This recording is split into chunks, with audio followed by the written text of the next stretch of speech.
Out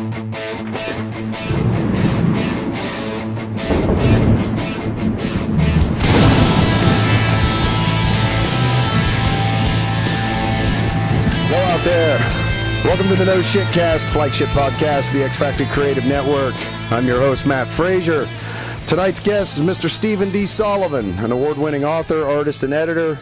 Since 1980, he has worked on a wide variety of properties, including well-known licenses and original work. Some of his best-known projects include Dungeons & Dragons, Teenage Mutant Ninja Turtles, Dragonlance, Iron Man, Legend of the Five Rings, Speed Racer, the Tolkien RPG, Disney Afternoons, Star Wars, The Twilight Empire, Uncanny Radio, Martians, Nights, and Tournament of Death, and I guess the guy also never sleeps. My co-host tonight, the Grey Wizard of History himself, Mr. Eric D. Smith. How you doing there, Mr. Smith? Pretty good, Matt. How are you doing tonight? Not too bad. For housekeeping, we don't have a whole lot this time, but what do we got coming up for guests here in the next couple weeks? Well, on the 10th of February, we have DJ version 666 coming up, and then on the 17th, we have Dr. Cooperman, who is a professor of playwriting and yeah, that's our first in-studio guest right there. Dr. Cooperman is. Yeah. And on the 24th, Skip Williams, and on the 3rd, we have Muggsy from Australia, musical guest. Yep. Yeah, and then you're on vacation on the 10th and 17th, and then Dr. Young, who is a doctor of music theory and history, on the 24th. Very cool. Well, awesome stuff. Well, putting that aside then, let's get straight to our guest tonight. Stephen, how you doing this evening? I'm doing pretty well today. How are you guys doing? Fantastic. Great. How'd your dinner go with your family? The dinner was actually breakfast, and it went really well. We had a great time.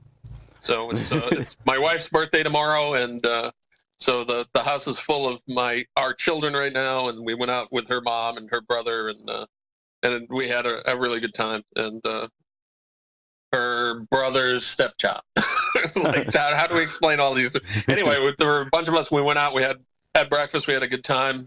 Spent too much time talking about stuff at the table. They were trying to show us the door, but we stuck around and ate for an hour and a half anyway. So.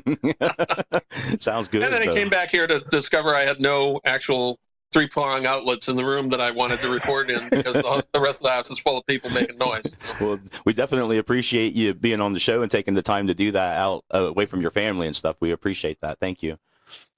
Well, you're very welcome. And I heard the long list you gave, and I wanted, since this has come up a couple of times with other people recently, I did want to mention that I worked on the original Chill role-playing game. I was one of the part of the team that created that, and I was the art director at that company for the entirety of its existence. Yeah, Pacesetter. We talked about that. Yeah, we talked about it. Yeah, I don't know how we missed that, because that's one of the things later with the paranormal stuff that I really wanted to make sure I talked to you about too. So I don't know how we forgot to put that in there.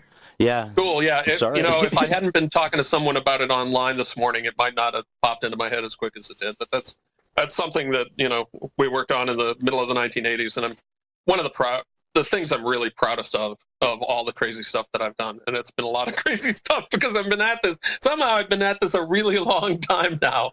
And I guess that not dying has something to do with that. Hopefully that's a trend I can continue that trend for another as long as you can. It's so optimistic, right? I'm not dead, so let's do it again. Yep.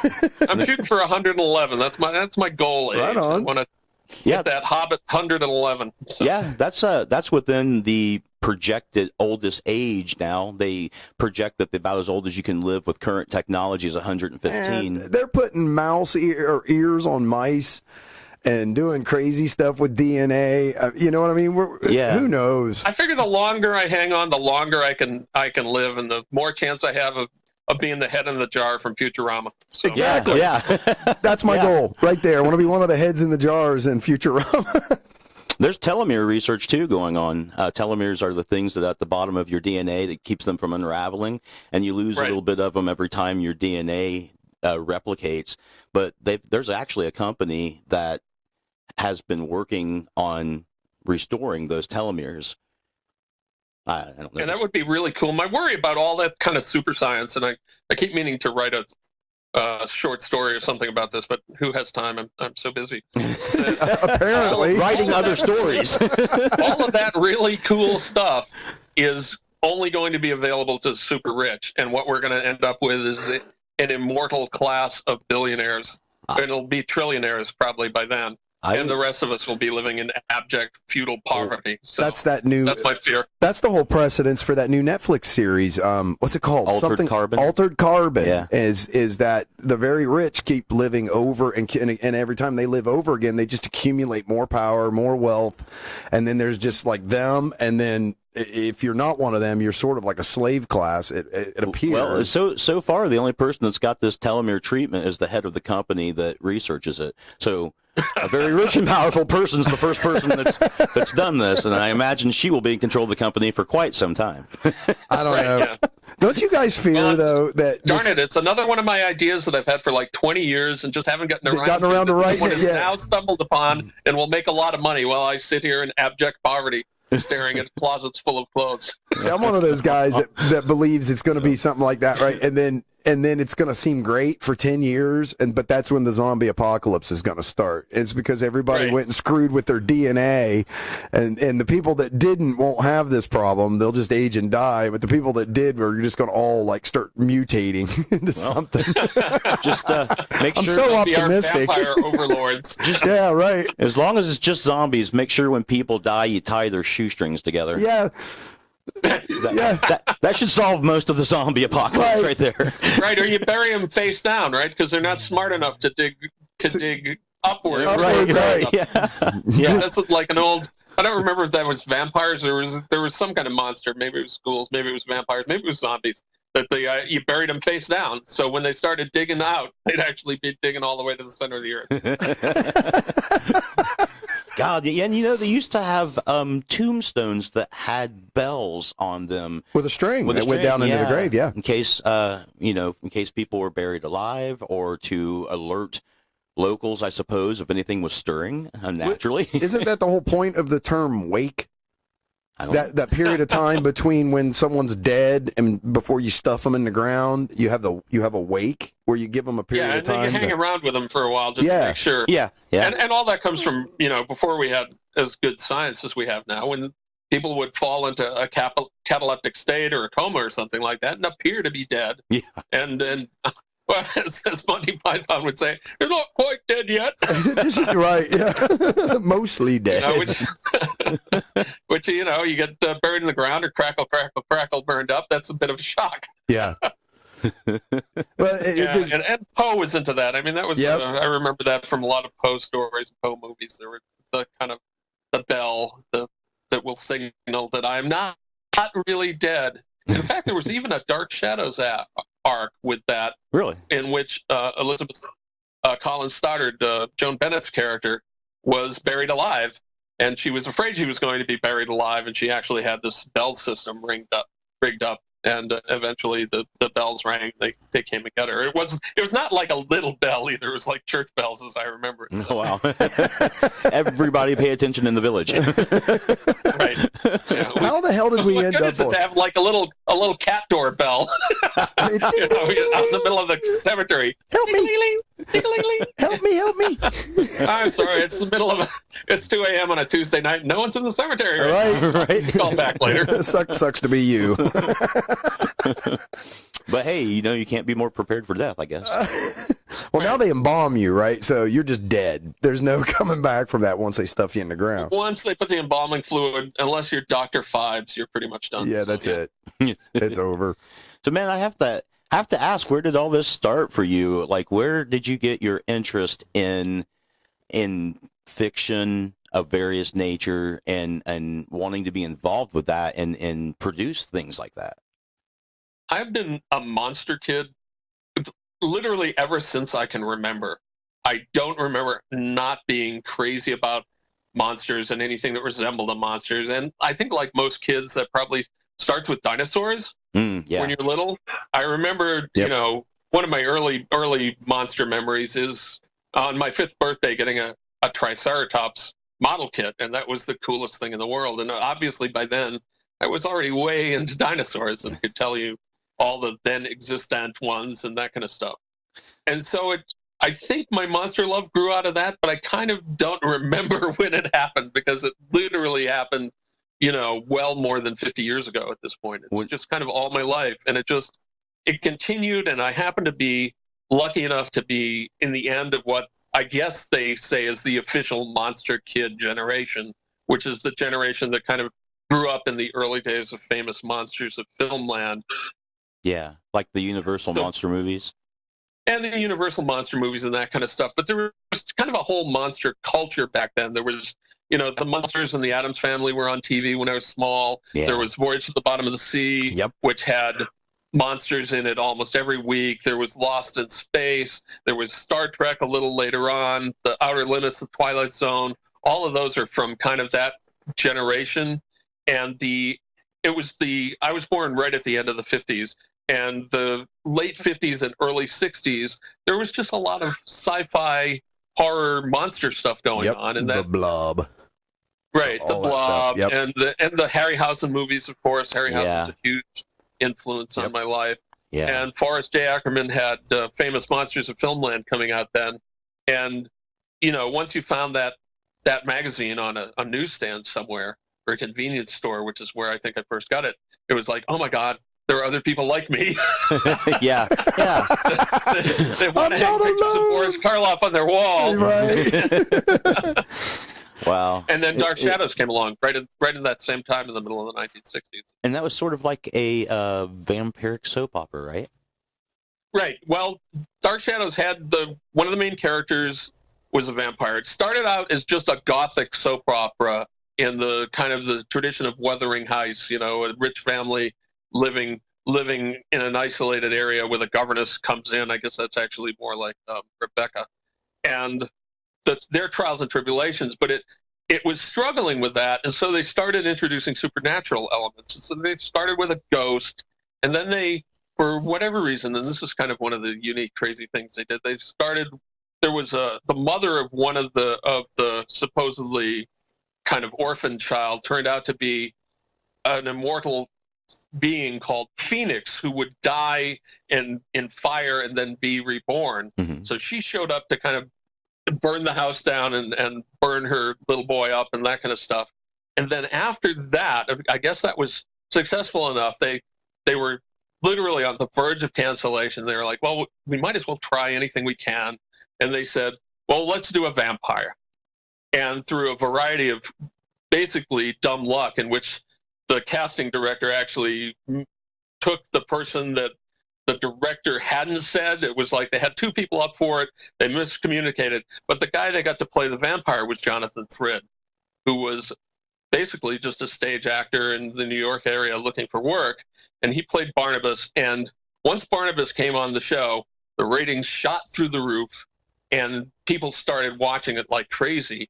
And once they had the vampire, they just never turned back. After that, they did witches, they did werewolves, they did the Portrait of Dorian Gray, they did a Cthulhu mythos kind of thing. They covered every, in the 1,220 or something episodes that they did, they covered pretty much every horror sci-fi trope that they could dig up in the format of a soap opera, 5 days a week. And it was, people make fun of it now in some areas because it's clearly low budget, but basically they were shooting it live to air.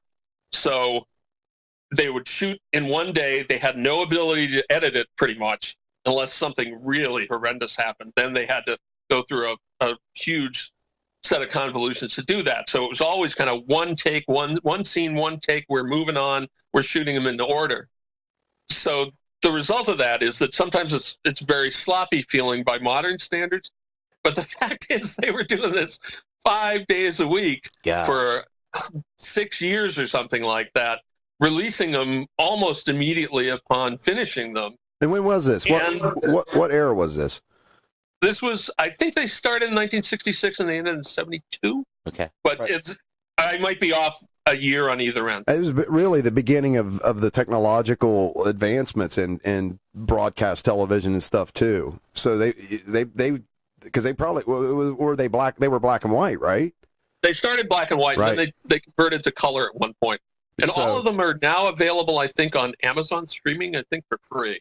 But you can also buy, there's like a number of box sets or a number of compilations you could buy. And you can also buy the 1,200 episode set as well. And there's a couple of friends of mine on Facebook that are actually hadn't seen it before and are now going through it. I saw a whole bunch of it when it was first on the air.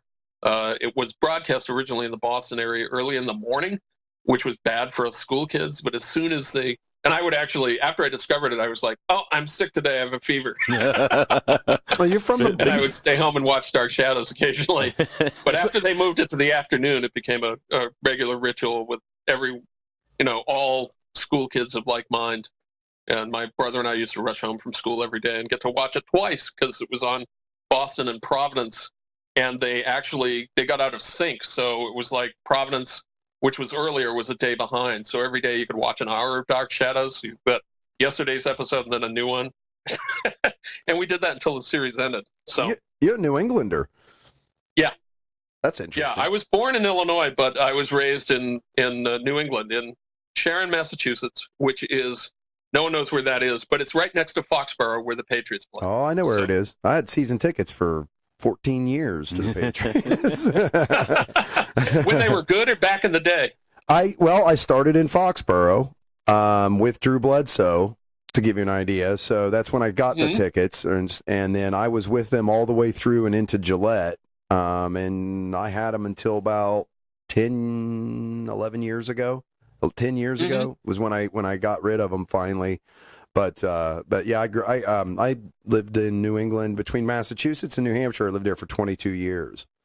So very familiar with what you're talking about there. Yeah. Yeah, no, I love New England. It's a great place. But back when I lived out there, I moved out here to Wisconsin in 1980 to work at TSR. Right.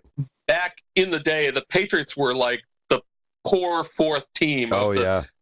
The Celtics, the Bruins, the Red Sox, in no particular order, and then the Patriots. In fact, they were so uninteresting to most of us that Steve Grogan, who was the last quarterback in the NFL that actually called his own plays, right? He lived next to a girlfriend of mine. You kidding? And I never bothered to meet him. I played cards with his wife once, but it was a Patriots guy. I lived next door to Kirsten and her family. It was no big deal. Well, it's a big deal now, boy. Holy cow. Yeah. I mean, that if you haven't, have you been back into that area since obviously they started dominating everything NFL? Yes. Yeah, my mom still lives out there. And actually, my daughter worked for the Patriots own a soccer team called the Revolution. Yep. And this last season, my daughter worked for them.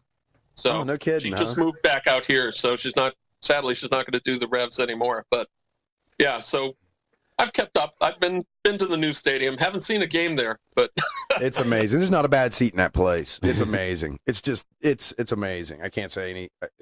You just have to go because and you can actually probably still get tickets to that. Since I moved out here so long ago, I'm a dyed-in-the-wool Green Bay fan. The Patriots are my second team. Backa. But it's like you had season tickets. You know what? The season ticket. You know how long you have to wait to get a chance at season tickets at Green Bay? I think it's still upwards of 25 or 30 years. Yeah, those tickets are willed. Right, they're put in trusts and stuff so that they stay in the families and things like that. My kids are mad that we didn't sign them up when they were infants, which one of my friends did with his kids. So now they're getting toward the front of now that they're grown up, they're getting near the front of the list. It's sad. I mean, or maybe it's just I'm a wuss, but whatever. But it got to a point though, man, where I started preferring to sit at home and watch the games. Because number one, I didn't wake up the next day with a migraine from the screaming and yelling and all that kind of stuff. And it's not that it was. I mean, it's New England. The weather's the weather, just like you probably have there in Wisconsin. You don't even it's almost exactly like Wisconsin. We're a little bit colder. It's miserable. Welcome to the North. It's just part of life, right? And so going to the games and fighting with the traffic. I mean, it was a 12-hour event to go see one football game, sometimes even more. if there was tailgating with friends involved and things like that. But I don't know. I just got to the point where and it wasn't that the seats were bad or anything like that. And it was a wonderful experience. But man, the next day I just felt like someone beat me with a hammer. I just couldn't do it anymore. Yeah. Since you've got the name of the podcast being what it is, I assume I'm okay to swear. It's absolutely. Like, at some point you say, I'm getting too old for this shit. Yep.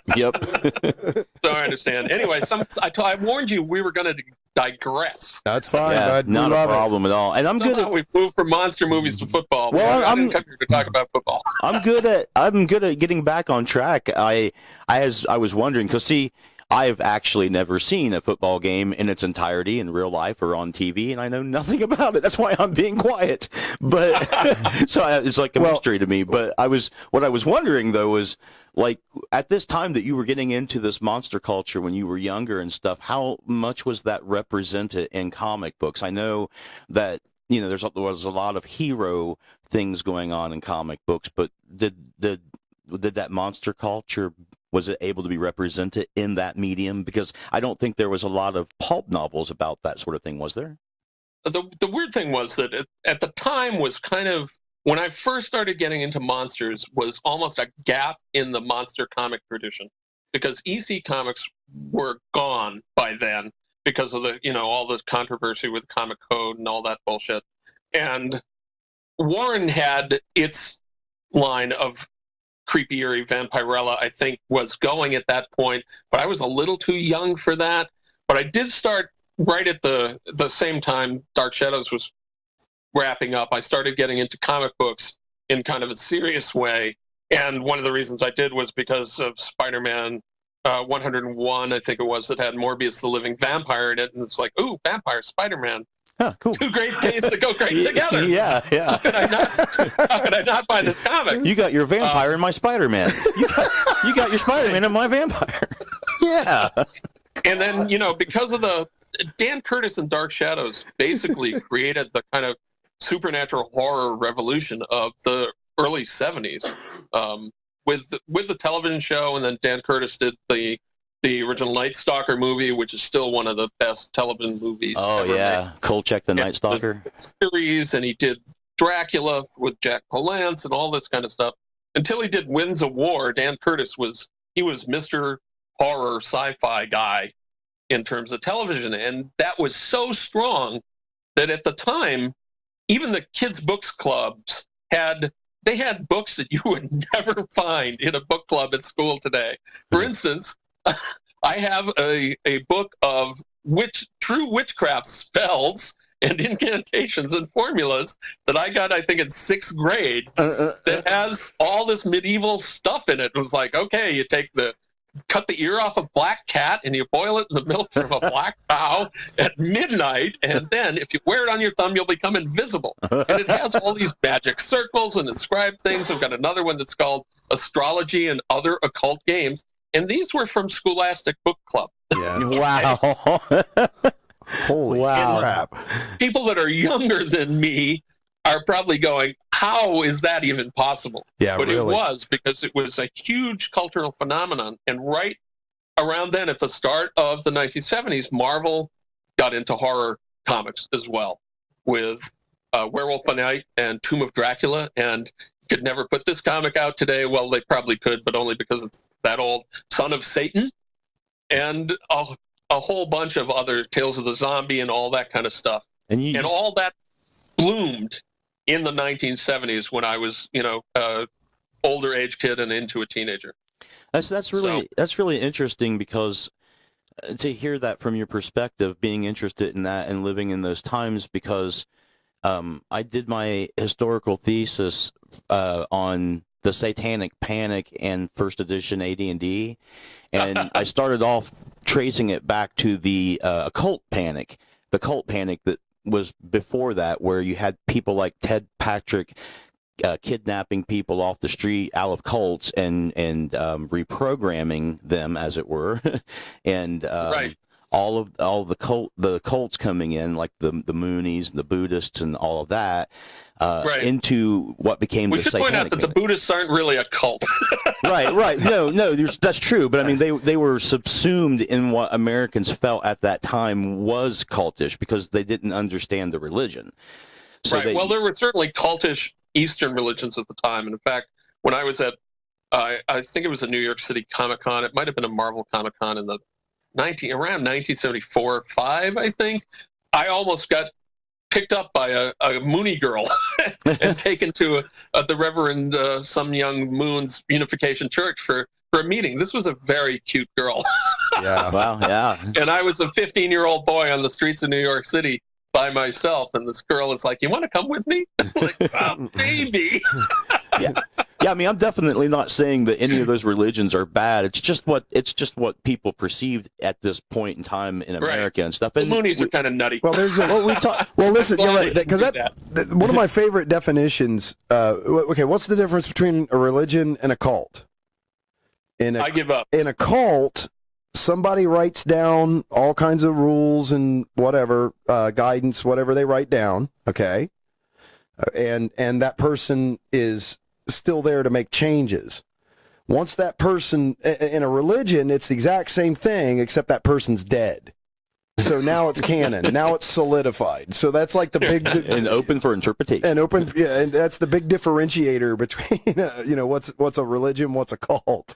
But yeah, I mean, these movies were on the rise back then too. There was Rosemary's Baby coming out around that time, and The Omen, The Exorcist. Right. Yeah. So I mean, it's weird that there was this contrivance of influences that all led into the same situation. I mean, and of course, D&D came out around that time, and of course was blamed for being heavily occult. Which it never was. Right. Just for the record. It wasn't? Well, what the hell? That's what I sold my soul to.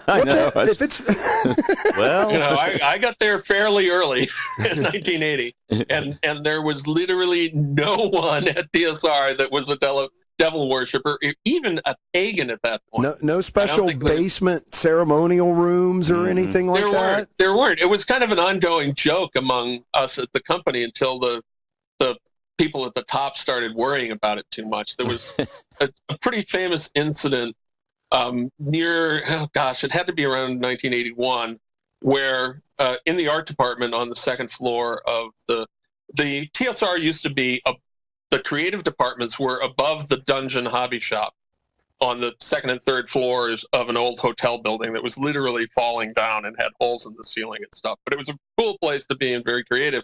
And in the art department on the second floor, there was a pie chart that I don't remember. I think it was Jeff D. had made up, but Bill Willingham and Errol Otis may have had a hand in it too, that said percentage of devil worshippers in gaming companies. And it had a tiny little slice of Avalon Hill and a tiny little slice for SBI and other little companies like that. And then a good 90% of the chart was TSR. And we all got a good laugh at that until one day an executive stumbled by and was like, had some mucky muck with them. And they're like, these guys, they're so funny. You guys take that down. Everybody out of the pool. I never want to see that again. Don't let that ever happen again. Exactly. No, I mean, it was literally, they laughed. They pretended to laugh about it. And then, but I remember if it was a memo or if it was a spoken word order that if that was not down, immediately people would be fired. So yeah, it was, but there were literally, in 1980, there were literally no people at TSR that I know of, and it was a fairly small company. It was I was the 95th person hired, I think, at the time. And when I left, I was had worked up to 30 on the seniority list. But there was no one there that was actually into the occult or any of that kind of stuff in any way other than the way us usual monster kids were into monsters and talking about fake witchcraft and all that kind of all the stuff that we'd read about in the books and seen in the TV shows and movies we'd seen. Well, and a lot of it was predicated on that. Like, for instance, being able to kill a Rakasta with a blessed crossbow bolt, like that specific stuff like that. That directly came from Kolchak the Night Stalker episode. Right. Exactly. So and things like Magic Missile, I believe, did too. Those kind of things. Magic Missile, I think, was from the Edgar Allan Poe, quote unquote, The Raven, which Roger Corman did with Vincent Price and Boris Karloff. I think that may have come from there. But unfortunately, Gary is the one to ask about that. Right. Yeah, sadly. I remember seeing him in an interview. Him and Dieter. Dieter Sturm? Yeah, Dieter. Yeah, and they were being asked directly by a television interviewer for a newscasting place about. It was probably 60 Minutes, which was a total fiasco. But okay, it may have been, but and he looked perplexed. I mean, overall, he looked. It reminded me of the look that Orson Welles had on his face when he was trying to explain to the federal government. No, it was just a story, man. Right. Just a story. We just made it up. What are you guys tripping about? Yeah, it was that same look. It was that same man, I must be dreaming. This is so surreal, Right. How are you guys taking any of this seriously? All of us know that it's just fantasy literature and movies and television. Yeah. None of us believe in this stuff. Right. And it eventually all passed. I mean, it actually went into being the super predator fear. Where people were concerned that their kids were going to shoot everybody from watching violence and video games and cable TV and stuff, So it's like... Right. It's all kind of part of that same cloth, though. And you cited that in some ways it's got ginned up in the early 70s when the big occult supernatural new age boom started with Dark Shadows and all the other media. It's like anything that's popular will generate more of like things, right? Yeah. If it's popular enough. So you got, after Star Wars, you got all the bad Star Wars ripoffs. Well, when Dark Shadows was so popular and the Dan Curtis TV movies were popular, suddenly people were saying, okay, we can make these other films. And Hammer was kind of at the end of its run, but the new independents were starting. Yeah, it proved there was an audience. It proved that there was an audience for it. Of course, that's what's going to happen. And it was a big audience too. I mean, a small television show audience is a pretty big movie audience.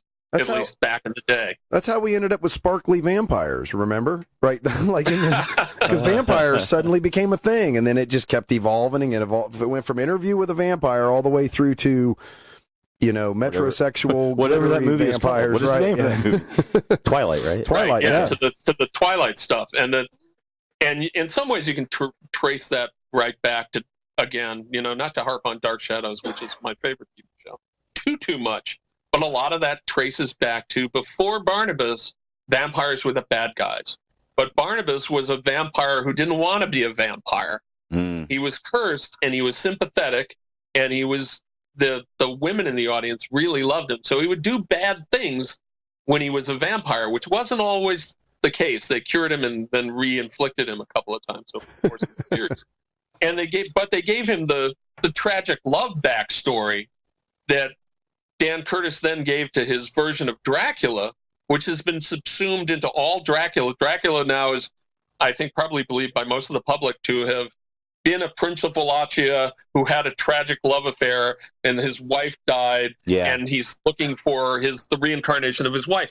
Well, that's not the Dracula story at all. No. That's the Barnabas Collins story, right? Except without Wallachia, with New England as the setting instead. Yep. And the sympathy generated by Barnabas has bled over into other vampires until we get to the point nowadays where there's the whole Twilight series that, well, vampires mostly they're nice guys. Yeah, vampires are the bad guys. I totally believe vampires are bad. Being hoisted on a pike is a good thing. Then I guess they're the good guys, right? But that's not the original story at all. What I find interesting about that is that is the morphing of a mythology being played out before our very eyes.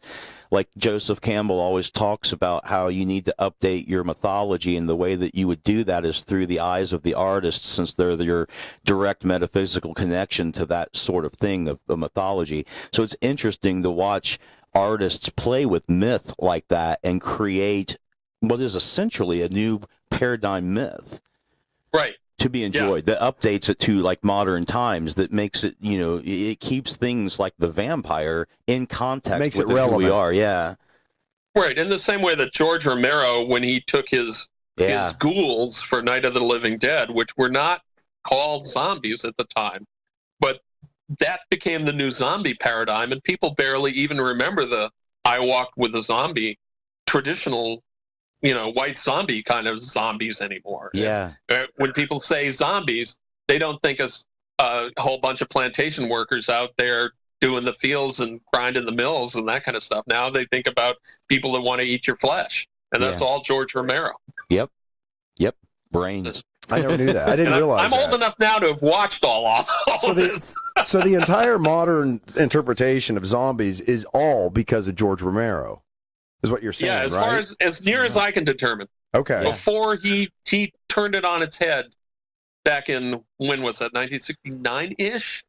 Before he did that, the flesh-eating zombies that we know now didn't exist. And then when Return of the Living Dead came along, which is a very funny, cool pseudo sequel, that cemented it. Then you had the zombies that said brains, and everyone latched onto that. And then we had, because the slow zombies are the original. Those are the original zombies, right? The slow ones.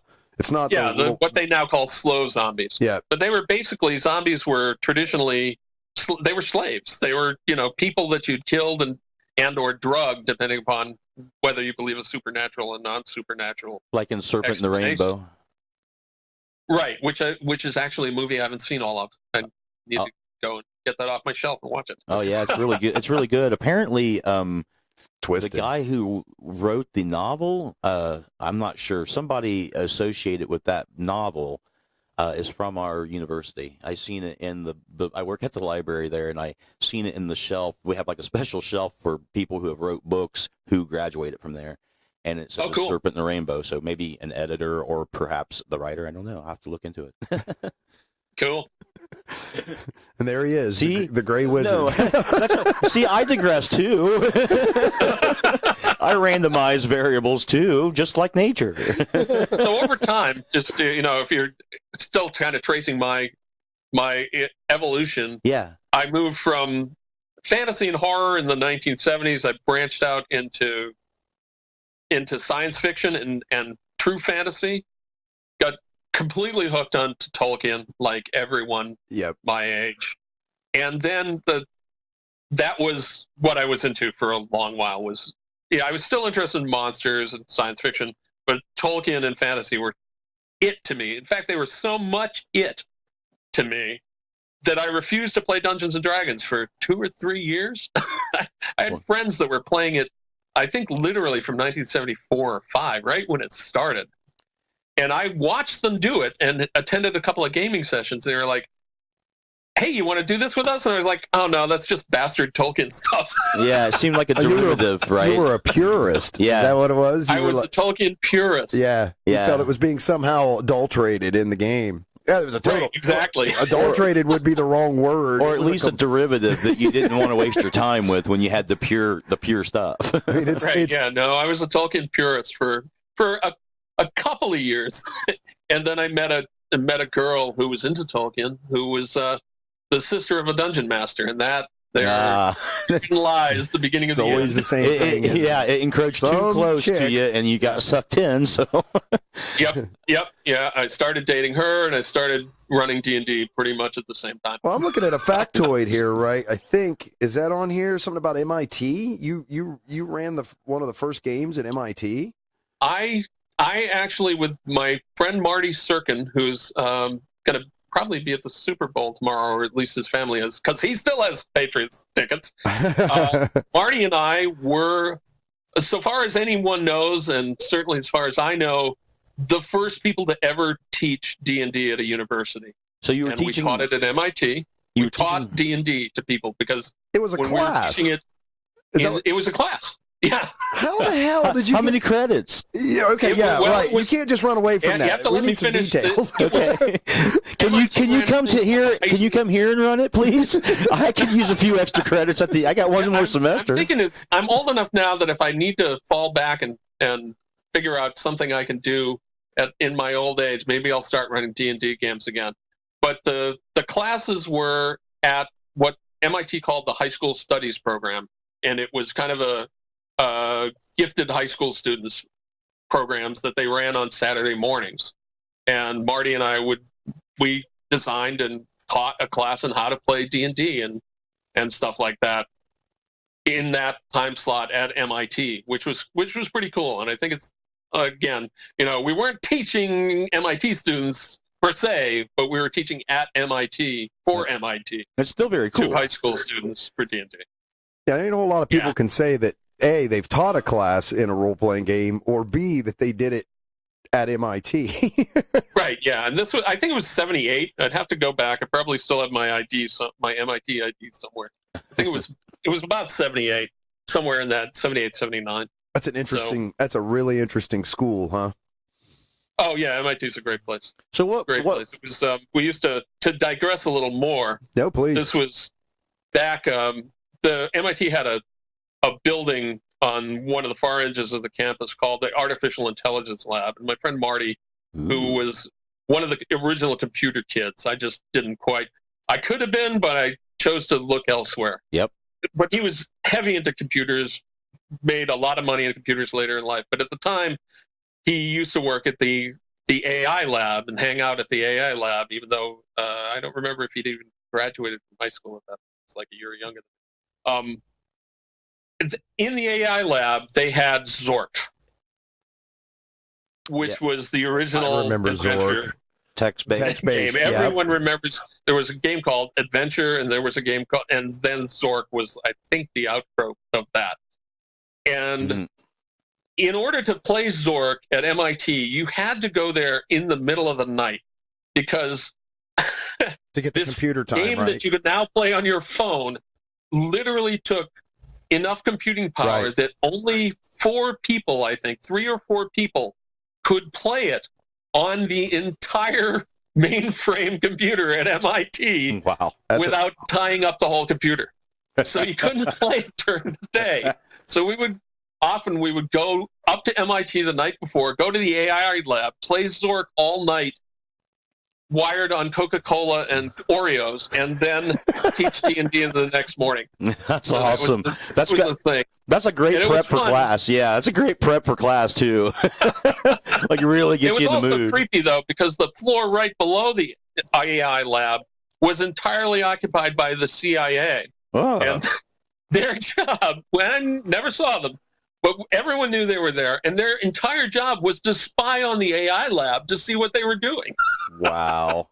You're kidding. So I didn't know the 70s, man.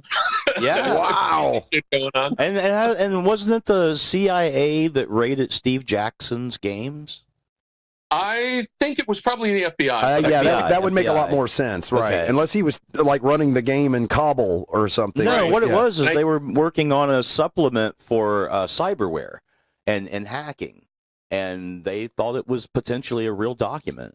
Yeah, they thought it was real and came. They actually, I think it was the FBI, but this happened just before I got there. They actually raided TSR 2 because of a top secret game module. Oh yeah. Was in development, and somehow it, and it would involve terrorists and all this kind of crap.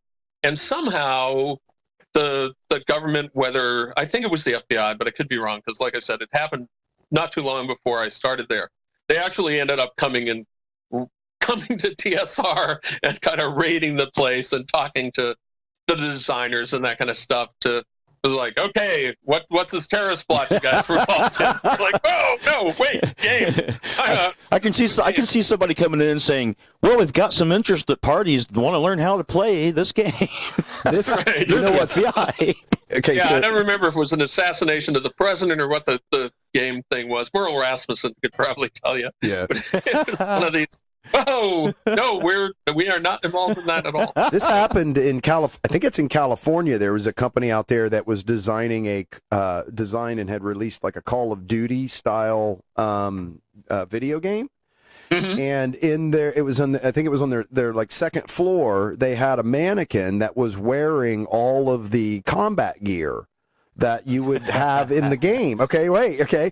So this mannequin thing was close to the window of this place, and someone going by saw it, and I think it happened on a weekend or something, called the police, and this mannequin had like a 6-hour standoff with the SWAT team in Los Angeles. Stonewalled, man. Just standing there, like, I had this whole standoff, and it was a mannequin. It wasn't like there was not even anybody there, kind of thing. Our tax dollars at work.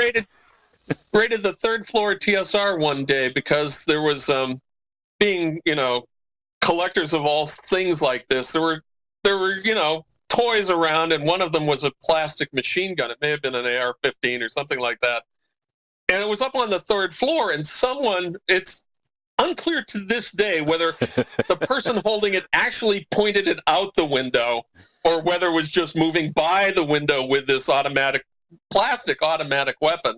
In the days before you had little orange plugs at the end of all the barrel. And the cops came and raided the building they were looking for a sniper up on the third floor. Right. No, we're just game designers and artists, man. You have to learn to put up with this stuff. It's weird. It's funny because I've heard it, because in this time, you guys were sort of in a sense were writing your own rules. Yes. Both literally and figuratively, right? Because obviously you were designing this game, but this genre didn't exist. So you were sort of creating. Everybody was sort of making it up as they go along, right? And yes. and you hear about stories like this with rock and roll music. Like I heard what's his name, the lead singer for the Who, Roger Daltrey. Roger Daltrey. Okay, he said that, because they asked him, so what the hell were you guys doing? Because they were like hucking TVs out windows and stuff and doing all this stuff. And he goes, well, we didn't know what we were doing, but our managers didn't know we didn't know what we were doing. Like nobody knew what the hell they were doing. So they were just kind of making it up as they went along, right? And obviously that they ran square into law enforcement. And right, obviously Elvis did it. Everybody runs the Doors. Bam, they run right smack into the face of law enforcement every time because they're defining a genre. And it's interesting now to hear these stories because I never knew about this kind of stuff. But that you guys were kind of creating your own genre too at the same time. So inevitably, sooner or later, you're going to run it. You're going to run right square into law enforcement, and you're going to run right square into some religion somewhere too. Sooner or later, you're taking freedom too seriously. You're having too much fun. Yeah. You have to cut your fun rations in half. I'm sorry. I mean, shit. That should be a benchmark now. If hey, you're doing something. If if someone gets upset at you and wants to close you down, you're probably doing something right. Right. Yeah. Unless you're actually out hurting people, which. D&D never really hurt anybody, so far as I know. It was a very social game, and in fact, now it's even being prescribed as therapy for people that need to get out and away from their phones and stuff. Go play D&D, play a board game, interact. Yeah, with really. people. Yeah, there's a big... And it was always that way, but back when we were doing it, as you said, there weren't any rules and there weren't any precedents, and we were just making it up as we were going, and we were looking to entertain ourselves. And we figured if we were entertaining ourselves, then we would entertain other people too. Yes. And when I went there, one of my personal goals, and I started at TSR as an editor, and then I moved into the art department and became a graphic artist and mapper. But when I went there, one of my personal goals that I don't even remember if I shared with Lawrence or anybody else at the time, was to make D&D accessible to people, to make it so that you could understand how to play it out of the box. Yeah. And through a happy configuration of things and the conflagration, the way things came together, there were a bunch of people that had that same goal right at the same time. And they seem to have hired us all. And, people like me and Harold Johnson and Frank Mensner and Steve Winter and John Pickens and Ed Sollers, all kind of, and the designers like Zeb and Tom, and everyone was kind of working in the same direction. And that allowed us to do the basic and expert sets, which I was one of the editors on, and fed the fire for the boom even more, which then brought the Satanic Panic backlash, which was honestly more about the people stirring it up, making money, than it was about anything else. Yeah. And that's sadly something that continues to this day. The Christian religion and the used that game to validate themselves. They said that it was real and that it had real power and it was the devil's work. And as long as anybody believed that, there was a reason for those people to flee that and come to the church. And the church was in decline at that time as far as younger people attending church and stuff, and it's still happening today. But, they really used it to validate their own position. If they could make D&D real, then they're real. Not all the Christian church, certainly. No. But the people capitalizing on it. But a lot of the more fundamentalist evangelical churches, I'm sure that some of them saw it then and probably still see it now as an evil to be opposed. But for a lot of those people, it was a fundraiser. It was a big fundraiser. Yeah, agreed. And the more they could drum it up, the more the better it got. It was, and unfortunately, people were worried about it at the management level of the company at TSR in the early '80s. It was the people those of us that were doing the work were laughing at it. It was absurd. It was hilarious. Yep. We knew that none of us were Satanists, despite the pie chart on the wall. Right. Yeah. But it's okay.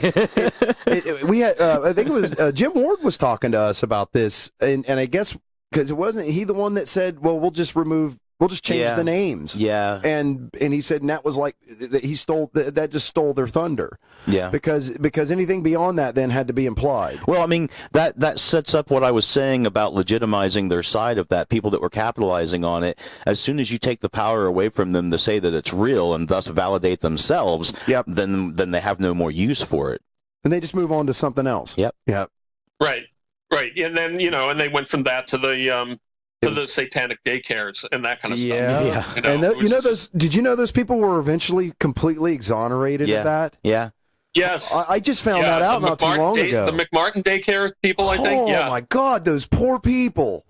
Right. Gee, right. Well, and James Dallas Egbert was never playing D&D in the tunnels at all. Nope. I mean, and last I heard, what we had heard at TSR at the end of the thing, which was maybe inside info, was that he was a gay man that was struggling and was trying to deal with a sexuality that wasn't very acceptable at the time. I believe he was found with his thing. Yeah, I believe he was found with his father at the end. That he had went and to his father's house in the end. I think. Possibly. What we had heard was that he was with a lover somewhere. Oh. So but that's 30 years ago. I'm not even sure if he's still. And like you said, you guys may have heard the real deal and said, well, we ain't going to say that. But kind of to what you're getting. Kind of to your point, though, right? This thing just keeps evolving because it was backmasking at one point, and then it was. I mean, I don't even know what it is today. I'm sure it's something. Judas Priest went to court over backmasking. I mean, again, there's that face where you don't really know. Like that dude looked why am I here? Yeah, like what's going on? Like how did I go wrong? Right. What'd I do? Why is everybody so serious, man? The 60 Minutes interview, which is probably what you saw with Gary and Dieter, it was kind of it was a cold cock. They did a hatchet job on TSR and D&D. And none of us. They probably thought it was going to be a promotional piece, and then bam, they get like jumped. Right. Well, bam, it's satanic panic, and the crazy thing was, and this has made me distrust news magazines especially, but all corporate news media since, was that they basically concluded, well, maybe there is something here. Maybe there is something evil. Well, at that time, it was only in the letters that they had someone write a letter the following week that they read that was like, "What are you, crazy? You just jump to a conclusion that your facts don't support." And it's like, I'm sorry, I work here. I didn't know Gary really well then, but I knew a lot of the people involved, and I still know Dieter Sturm, and none of us would have been involved with this if it was evil. Right. Well, most of the people I know that worked in TSR have a strong moral core, and right at the center of it is don't be evil. Yeah. I mean, I think Gary was a Jehovah's Witness, if I understand correctly. Right. At that same time that 60 Minutes interview came out, and prior to that, you had Patricia Pulling going around the country, being on talk shows and stopping at local law enforcement offices and giving them lectures and pamphlets on how to spot satanic activity. And, because she formed MAD, Mothers Against D&D. So, she was obviously connected with that 60 Minutes interview prior to what you described as being kind of ambushed when they arrived over. It was a hatchet job. It was really ambush journalism at its finest. Yeah, definitely so. Yep. Well, and there were people like her, and I'm not saying that was the only reason she was doing it, made a good living off of trying to portray us all, those of us that were there and those of us that were playing the games, as things we were not and never were. Yeah. Never were. The number of really wacky people doing D&D is probably less than the number of really wacky people in general life. Yeah. That's what Jim told us. Overnight they went from being in JCPenney's and some other boom. Yeah, counts. He was like millions of dollars in annual revenue. Poof, gone. Yeah. Because of this. Yeah, it was really difficult. And then, then there was the conflict between Jim was kind of in between the creatives and the management. He didn't work with us downtown. The pull between management, which was like, God, we're having trouble with this. You guys better scale back. And us who was like, screw it. The more they want to burn, the more we'll make. that was a real friction there. Yeah. Well, that's the artist backlash. Of the early 80s. Yeah. Yeah. But the downtown, the creative division theory on it was screw it. It was Dr. Don Snow, who I think was in marketing, said at one point, one of my favorite things anyone ever said at TSR, when told that people were buying the books to burn them, Don said, if they'd come to me, I'd given them to them wholesale. Right, I'd given them a discount. That's burn all you want, we'll make more. I think it was Nikki Sixx from Motley Crue, and they said, hey, they want to put this explicit lyrics label on the album, and he went, put it on the front, make it huge, stick it right on there. He's like, what are they, crazy? We'll sell, and he was right. He was like, yep, there's something naughty about this. Boom, there it went. Yeah, well, it probably did boost up the profile too, but it also created enough backlash that it hurt the company in ways. It certainly did. Yeah, it certainly did. Covered from some ways. Stephen, have you heard any of the backmasking from that time era, from the early 80s to the mid 80s? No, not really. I aside from the Beatles, I haven't delved at all into that really. But it's having been in the creative industries for so long, people goof around and do stuff just to do it. Well, sure. It's like there's a guy who's was on Top Gear, and he's on the Grand Tour now on Amazon, which is Car Show, where he wrote a whole article where the first letter of every sentence spelled out like a "screw you" publisher message or something. Oh, you're talking about Jeremy Clarkson, aren't you? No, it's actually James May. It was James May that did it? Yeah. I love those guys. I'm a huge geeky fan. We love them too. Oh. My wife and I are big fans. I could go on for hours. Well, I mean, I know some of these artists didn't intend to have these things in their songs, but if you get time, go on YouTube and type in Another One Bites the Dust Backwards. And that's a great, it'll give you a great idea of people who were using backwards content in their music, like the piano strikes are backwards in the normal version. But of course, when you flip it over, you hear them normal. But then listen to what's being sang, because that's one of the main ones that people targeted onto. And it sounds like they're saying, start to smoke marijuana. and it really does. Because of the backmasking. There's a phenomenon, I think it's called pareidolia, but I could be wrong because I don't talk about it a lot, in which humans are trained to recognize patterns, and especially faces. So people see faces in all sorts of things, like Jesus in your piece of French toast, right? Yeah. And the same applies to sounds and stuff. And a lot of the stuff you hear in that kind of stuff is just, it's just coincidence, but people will pick it out and hear it and think it's deliberate. Yep. And, maybe you can say, oh, it's subconscious. We all know when we speak, we know what it's going to be backwards, and we put hidden subliminal messages in there subconsciously. But at that point, if no one knows they're doing it, it's silly. It is. But you know what? What makes me laugh is when I think of the very first religious person who had a record player and they were looking at it and they were wondering and they started playing it backwards and they thought they heard something. I mean, how silly and absurd is it that person got scared of their record player right then and there? Look, there is a conspiracy theory that it was put in, and then the record companies were the ones that released the information that there was backmasking in records. And the thought was so that people would do that, Eric, that they would play these records backwards, destroying them, and they would get, just by adding this little sound piece in there, they would get, 3% more record sales of this particular album because on at least one of the tracks there's backmasking. And some people got scared, and some people just to see. Yeah. People pick it up just to find out. I'm sure that a lot of D&D sales were that way too at the time. It's like, oh my God. People saying it's got sex and it's got violence and it's got all this stuff that, it didn't have a lot of any more than life had, certainly.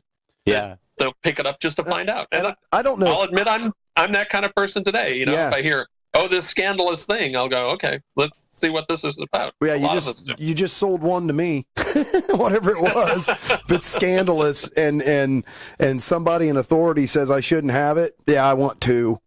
Right. Well, exactly. What was Tell me I can't have it, and I almost immediately want one. Yeah, at least one. I want two in case one breaks. Right. Okay. One I can carry with me and show other people and keep one at home. Right. What science fiction got you hooked? I mean, what you were saying that you got into, what you said was called true fantasy, which I'm thinking what you mean is like, well, what I'm interpreting that as is like epic fantasy as opposed to sword and sorcery, right? Right. Actually, I got into sword and sorcery around the same time. I was into high fantasy in the kind of Tolkien tradition, but it's funny, thinking about it, the stuff that I read that wasn't Tolkien was things like Robert E. Howard, a huge fan of Robert E. Howard. He was a brilliant writer. And then that, you can't get into Howard without getting into Lovecraft, or the other way around. And I don't remember which led me to which. So Lovecraft and Howard. In science fiction, I was a huge Heinlein fan. Read a lot of Heinlein books.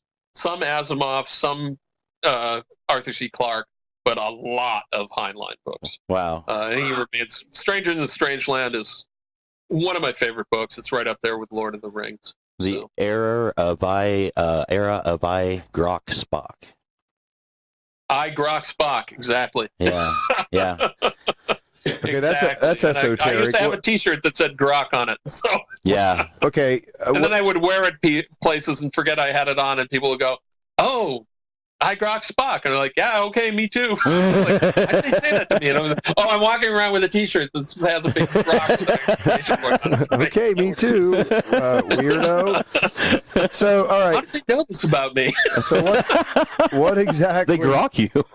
What the hell does I Grok Spock mean? I know you've explained this to me before, but I can't remember what it was. What does that mean? Grok it's from Stranger in a Strange Land. It is a Martian word. It literally means to eat, but basically it means to understand something so much that it becomes part of you. That's right. Yeah, that's right. Yeah. You not read only the book. It's a great book. I need to reread it. Yeah, definitely. It's great. Yeah. You not only understand where a person's coming from, but you also understand why they're coming from that direction. You understand them like you understand yourself and their motives and stuff, and you can appreciate their own insecurities and self-defenses, which is hard to do even empathically with people who are empathic, Yeah, it's a very Buddhist kind of thing, actually. So it's a lot about compassion and empathy. So. Yeah, it's very beautiful. So I got to get.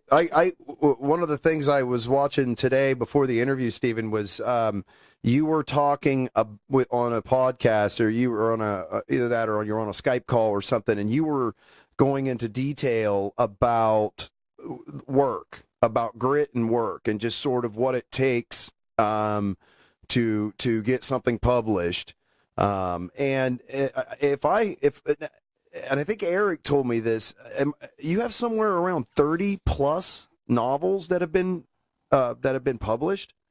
My total number of books now, including anthologies and collections, is somewhere around 80, I think now. And the novels are probably close to 40 or 50.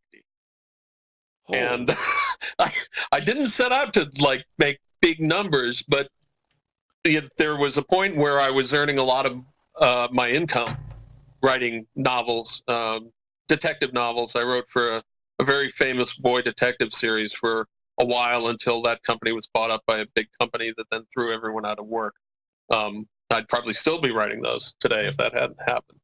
So that gave me, I had 14 in that series, which is quite a few. And but basically everyone you meet, if you're a writer, if you're an author, and you've had a number of works published, everyone you meet at a convention is likely to come up to you and say, I have this great idea for a book, or I have a great idea for a story.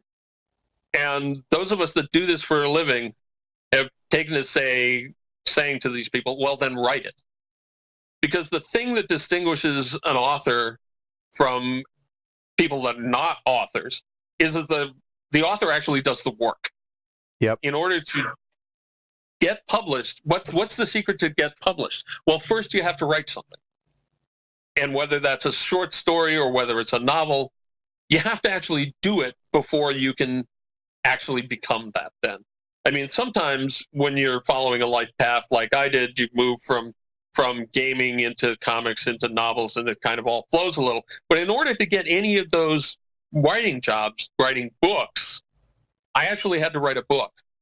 And I wrote a draft of a book that has never been published, but that allowed me to show that for the Boy Detective series to someone that I heard through the grapevine that they were looking for people. I said, here's something I've written. And they said, okay, if you can do this, you can probably do what we're doing. And then you get to write more. But I still probably have, I don't know.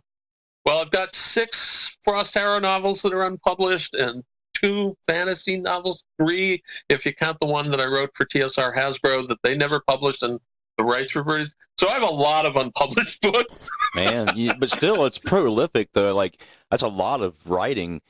Yeah, it reminds me of the trick to writing is so the first trick is that you have to actually do the work.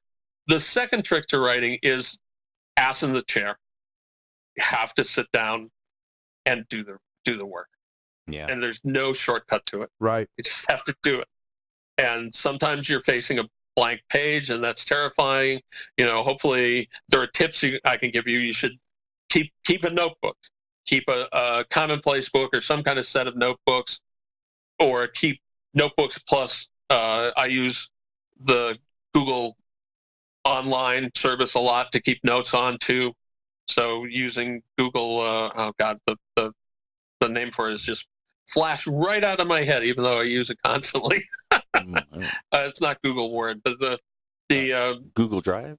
Google Docs. That's what it is. Oh, right. Use Google Docs to do that because you can take that across platforms. Yep. I have notebooks. I have yellow legal pads. I have Google Docs. Write all that stuff down because that gives you grist for the mill that you can use later. Yeah. But you actually have to, at some point, it's going to be you and a keyboard, or you and a typewriter, or you and a yellow pad if you're, really old-fashioned. And you're going to have to actually sit down and do it. And the only way to do that is to do it. Yep. And if you can set aside a certain time every day that you're going to write for an hour every day, or 2 hours, or 3 hours, or even 30 minutes, whatever it takes, you have to do it. That's the only way to get better at it too, is to do it, and then you want to have people that can critique it, that know something about what they're talking about. Because hopefully you're not in this just to spew out the words. Hopefully you're in it to get better as you go. Yeah. And that's a lifelong process. I hope and think that I'm a better writer now than when I started writing novels 20 years ago. And that's one of the reasons those unpublished novels remain unpublished, because part of me wants to go back and rewrite them. Right. Yeah. Before I show them to anyone.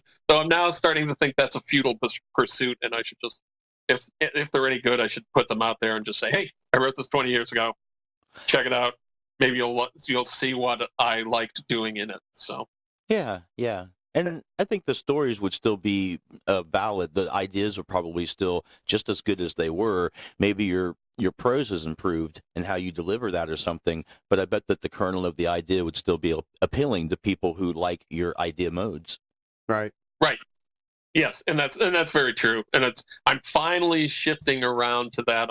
I started literally 20 years ago now. I was writing a series of horror novels that I intended to release one a month, like Goosebumps was being released at the time, but these were horror novels in the Dark Shadows vein for adults.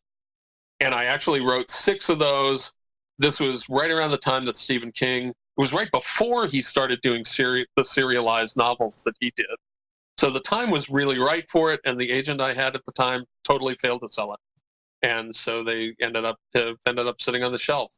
And I'd planned 3 years of 3 years of stories for this, so like 36 books. Wow. So, and finished 6. So there's a lot of material still there that I'd like to get back to if I can ever find enough free time to do it. Now, so you're currently working on Dr. Cushing books, correct?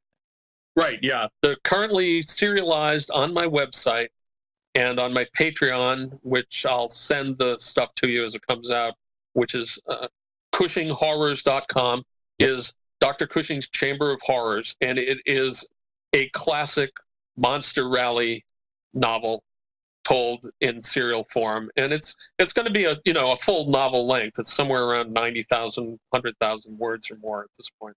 Nice. And the draft is done, so it will be completed. It's not going to just spin out into nothing. I never start showing people stuff that I don't intend to finish, and so far managed to do it. And the let's see if I can remember the elevator pitch. I'm really bad at elevator pitching and selling myself. I'm really good at like writing and doing all this stuff.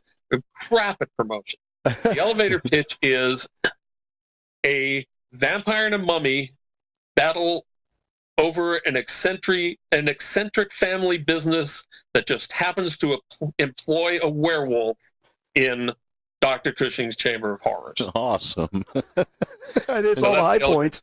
Yeah. Right? That's great. That should tell you everything that you need to know whether you're interested in this. Yes.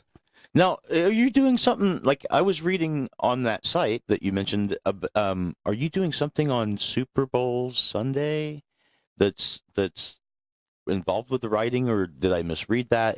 No, I think you misread that. I think you probably saw the Tournament of Death stuff, which was connected to the Olympics.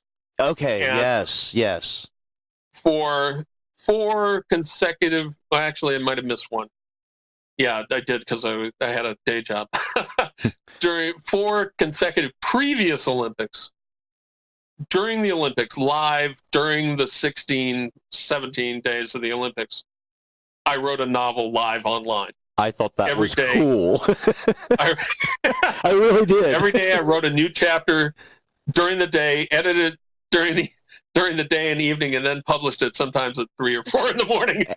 and you allowed people to also, who contacted you during this, to either ask questions or slightly influence things, right? Right, yeah. The last couple that I did, I ran them as Kickstarter campaigns. Almost like a crowdsource kind of thing, yeah? Yeah. And so people had pledged to the thing, and if you pledged to the thing, you got access to a chat group in which you could talk about what you liked and what you didn't like, and a lot of what people said would influence the way the storyline would go. It's like with most things I do, I have kind of a beginning and an end spot, and the middle kind of develops as it goes. And traditionally, I outline a lot, and if you're struggling with your writing, go back to outlining. But the Tournament of Death, the 4 novels, and it's complete now. And the 4th one I hope to have released in ebook and paperback sometime in the next couple of months, certainly by the middle of 2018. But so the middle is always a little hazy, and I would sit and I'd watch the Olympics, and things that happened in the Olympic Games would end up being reflected in the story. So you'd have, for instance, there was a year when Bob Costas had some kind of an eye infection that was ongoing. I remember that. He had pink eye. And he couldn't, he was having trouble broadcasting. And I had an Orcish character, Genret character, that named Costas, who's got his eye poked out during one of the events. So there's a lot of that kind of stuff. And there was during the Russian Olympics, I kind of took on the current president of Russia in a roundabout way as an evil sponsor of the games that was trying to do bad things and nefarious things. And the last one, I had an orange-haired dwarf that was building the best stuff ever. Building the most amazing buildings and towers. You're gonna love my tower. Everyone should come and live in my tower when they compete in the games. So there's current events, and there's events that happened in the Olympics, and then there's stuff that the fans responded to that would change the way I would do things going forward. And brilliant. It was really interesting because the people that ended up being the heroes and the through characters throughout the whole series, in the first book, until we got really late into the first book, they were disposable. They were scrubs. I was going to kill them all. Whoops. By the time I got to the end of that first book, I'd kind of fallen for them, and the fans seemed to like them. And then it just kept going that way. You know, that's like your characters in your own novels are going through the gladiatorial games, and you think someone's not doing so well, but the crowd might save them. Right. Well, exactly. Stephen, exactly. That's exactly what happened. There were at least a couple of characters that it was like, I was totally going to kill them. And the people that I was hearing from on the little chat groups that I'd set up for Tournament of Death, they were so into this character or this character. It was like, damn it. Man, I think that's brilliant. That guy, they're going to be really mad at me. Well, you could absolutely do this live now, even live streaming if you wanted to, like even on YouTube. There's so many mediums now. What's the other one? Periscope, that you can do this live. We've looked into this. At what level we want to do our podcasts, right? So, right. This is brilliant. Yeah, I love it. But there's so many different ways now. You could just sort of live stream it. It was also insanely hard.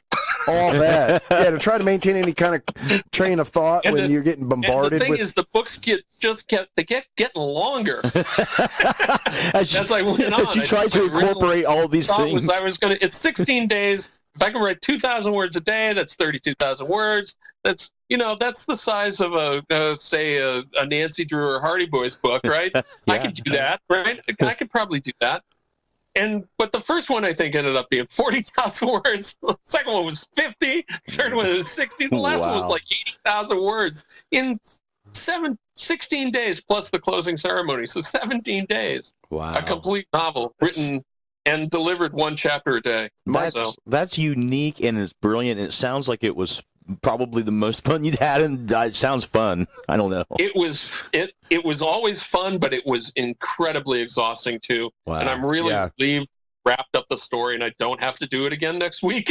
Wow. This is interesting. Yeah. We talked to 2 weeks ago, we talked to Michael Dobson, and he kind of just gave us for me it was, because I don't know what I'm talking about, right? But he kind of, to me it felt like he gave us a master class on self-publication. And Michael's brilliant. I love Michael. He's a great guy. And he never said nothing about this one, but this is almost like a new, because we tend to go pretty deep with you guys on and at some point I would ask you this anyway, but how technology is affecting both the games themselves and the way that you do business today versus historically, because it seems to be that there's a lot of benefits today with having the internet and accessibility of information and all this, but there also seems to be some real detriment to what it's done to the business as a whole. Yes. Yeah. What's your take on it is the ability to micro publish and self publish and print on demand and that kind of stuff is both the best thing that has ever happened to me and the worst. It's the best thing that's ever happened to me because now, since my wife has a good job, and I should point out this, don't give up your day job unless someone you're living with has a good job. Since my wife has a good job, I now get to write what I want all the time, which is awesome. So if I want to do an adaptation of Manos, The Hands of Fate, I can do that. If I want to write Daikaiju Attack about giant monsters in the 1960s, I can do that. I can write Dr. Cushing's Chamber of Horrors.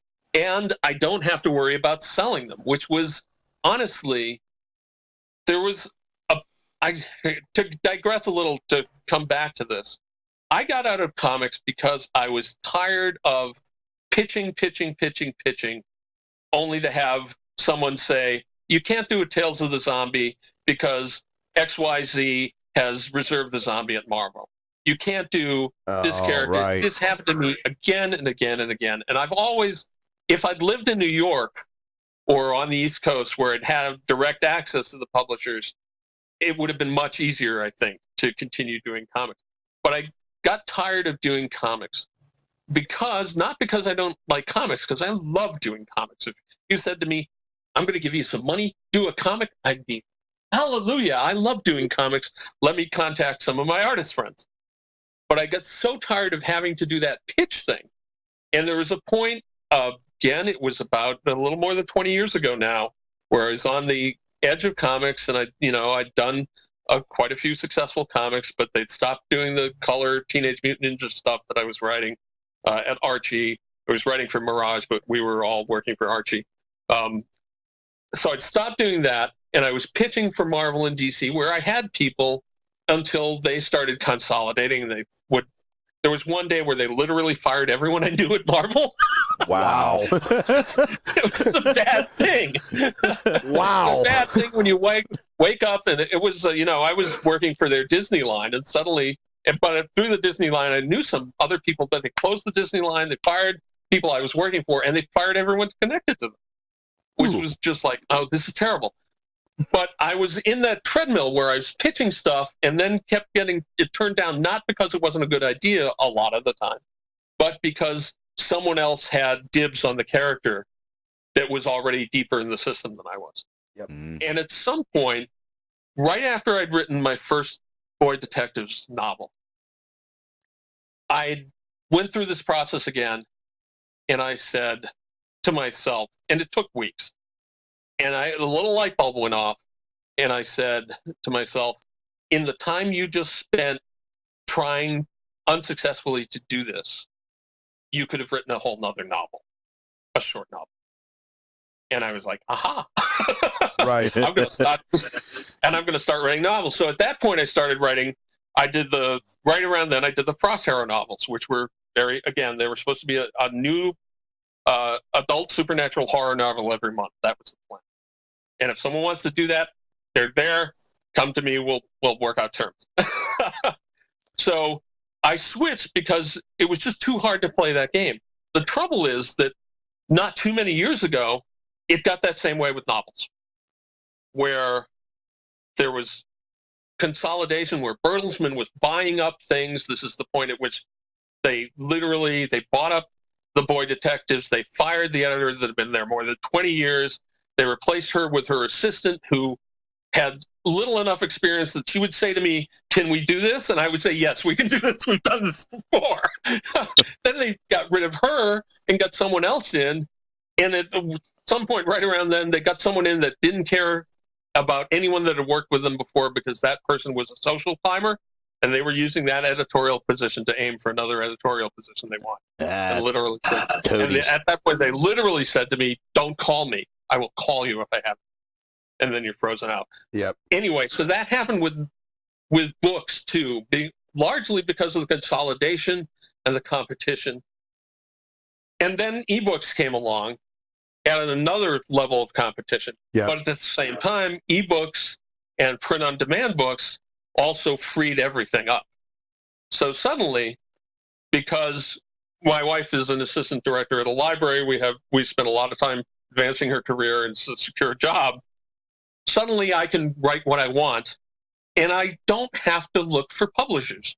If I feel strongly enough about it, and usually if I didn't, I wouldn't be writing it. Yep. Yeah. It's happening in music too. It's same exact I created thing. my own micro publishing company. Yep. To do my work, and I've actually published a number of other authors too that just don't fit in the traditional markets. Because the sad thing about traditional publishing right now is, under the big corporations, in order to sell a book to one of these big corporations, if it's not something that's pre-sold, something they own, something like Iron Man, the junior novel, or I'm doing a series called Monster Academy for a Korean company that teaches people English.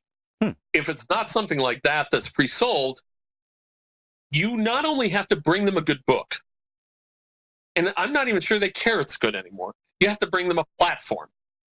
You have to tell them how they're going to sell the book, to whom they're going to sell the book. You have to develop the audience for the book yourself. Wow.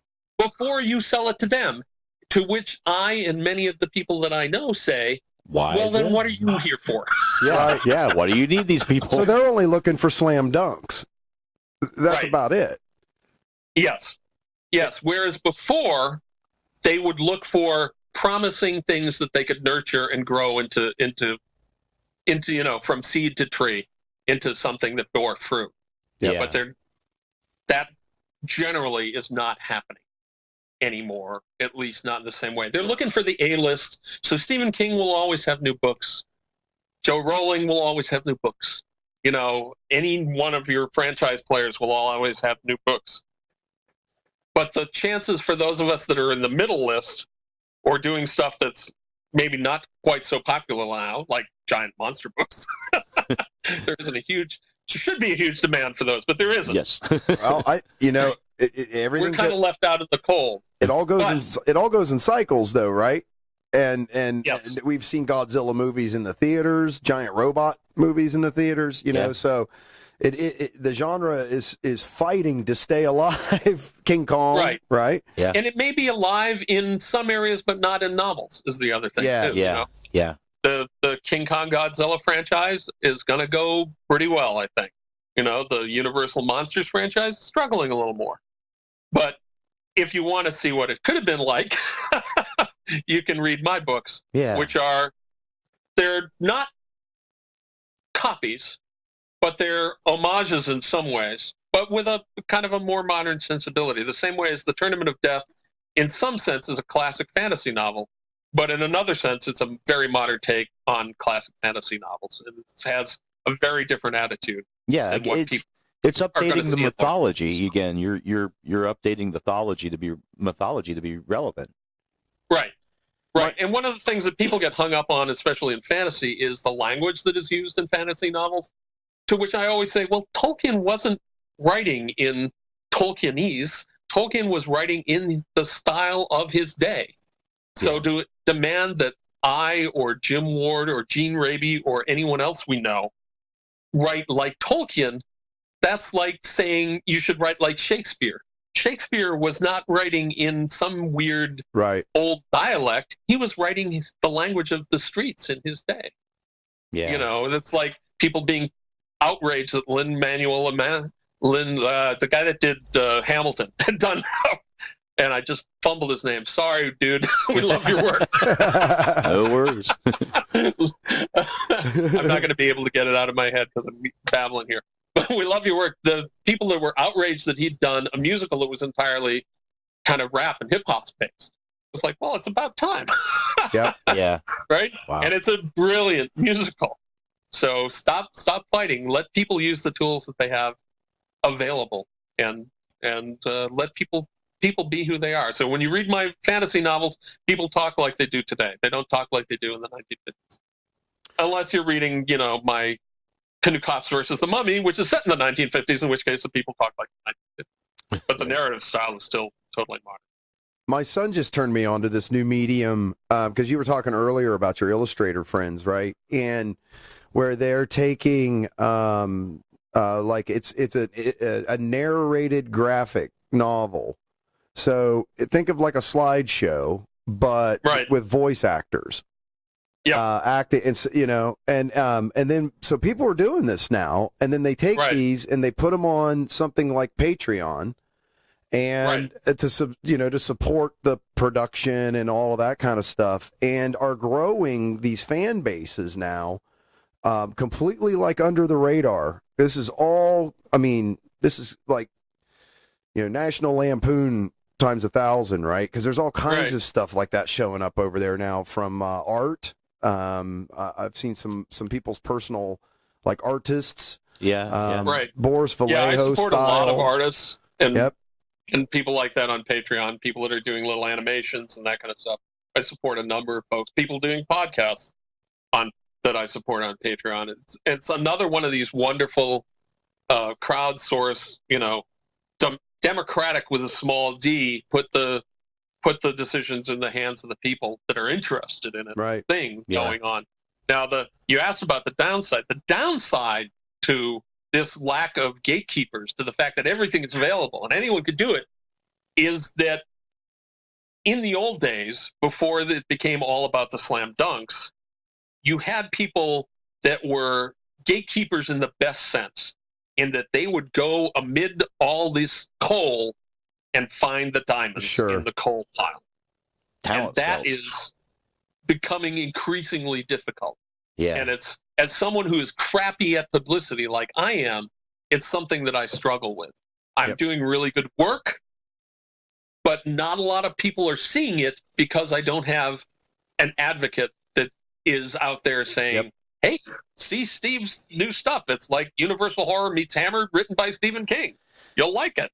Yeah. Well, that's kind of one of the goals of our show, is to have somebody on long enough to describe their feelings and philosophies behind why they're doing what they're doing, because there isn't, then you can drop this anywhere and people can have that understanding, and it's not anything that you have to manage or create or produce like an advertisement or anything. It's just you explaining who you are and why you do what you do and talking about your work.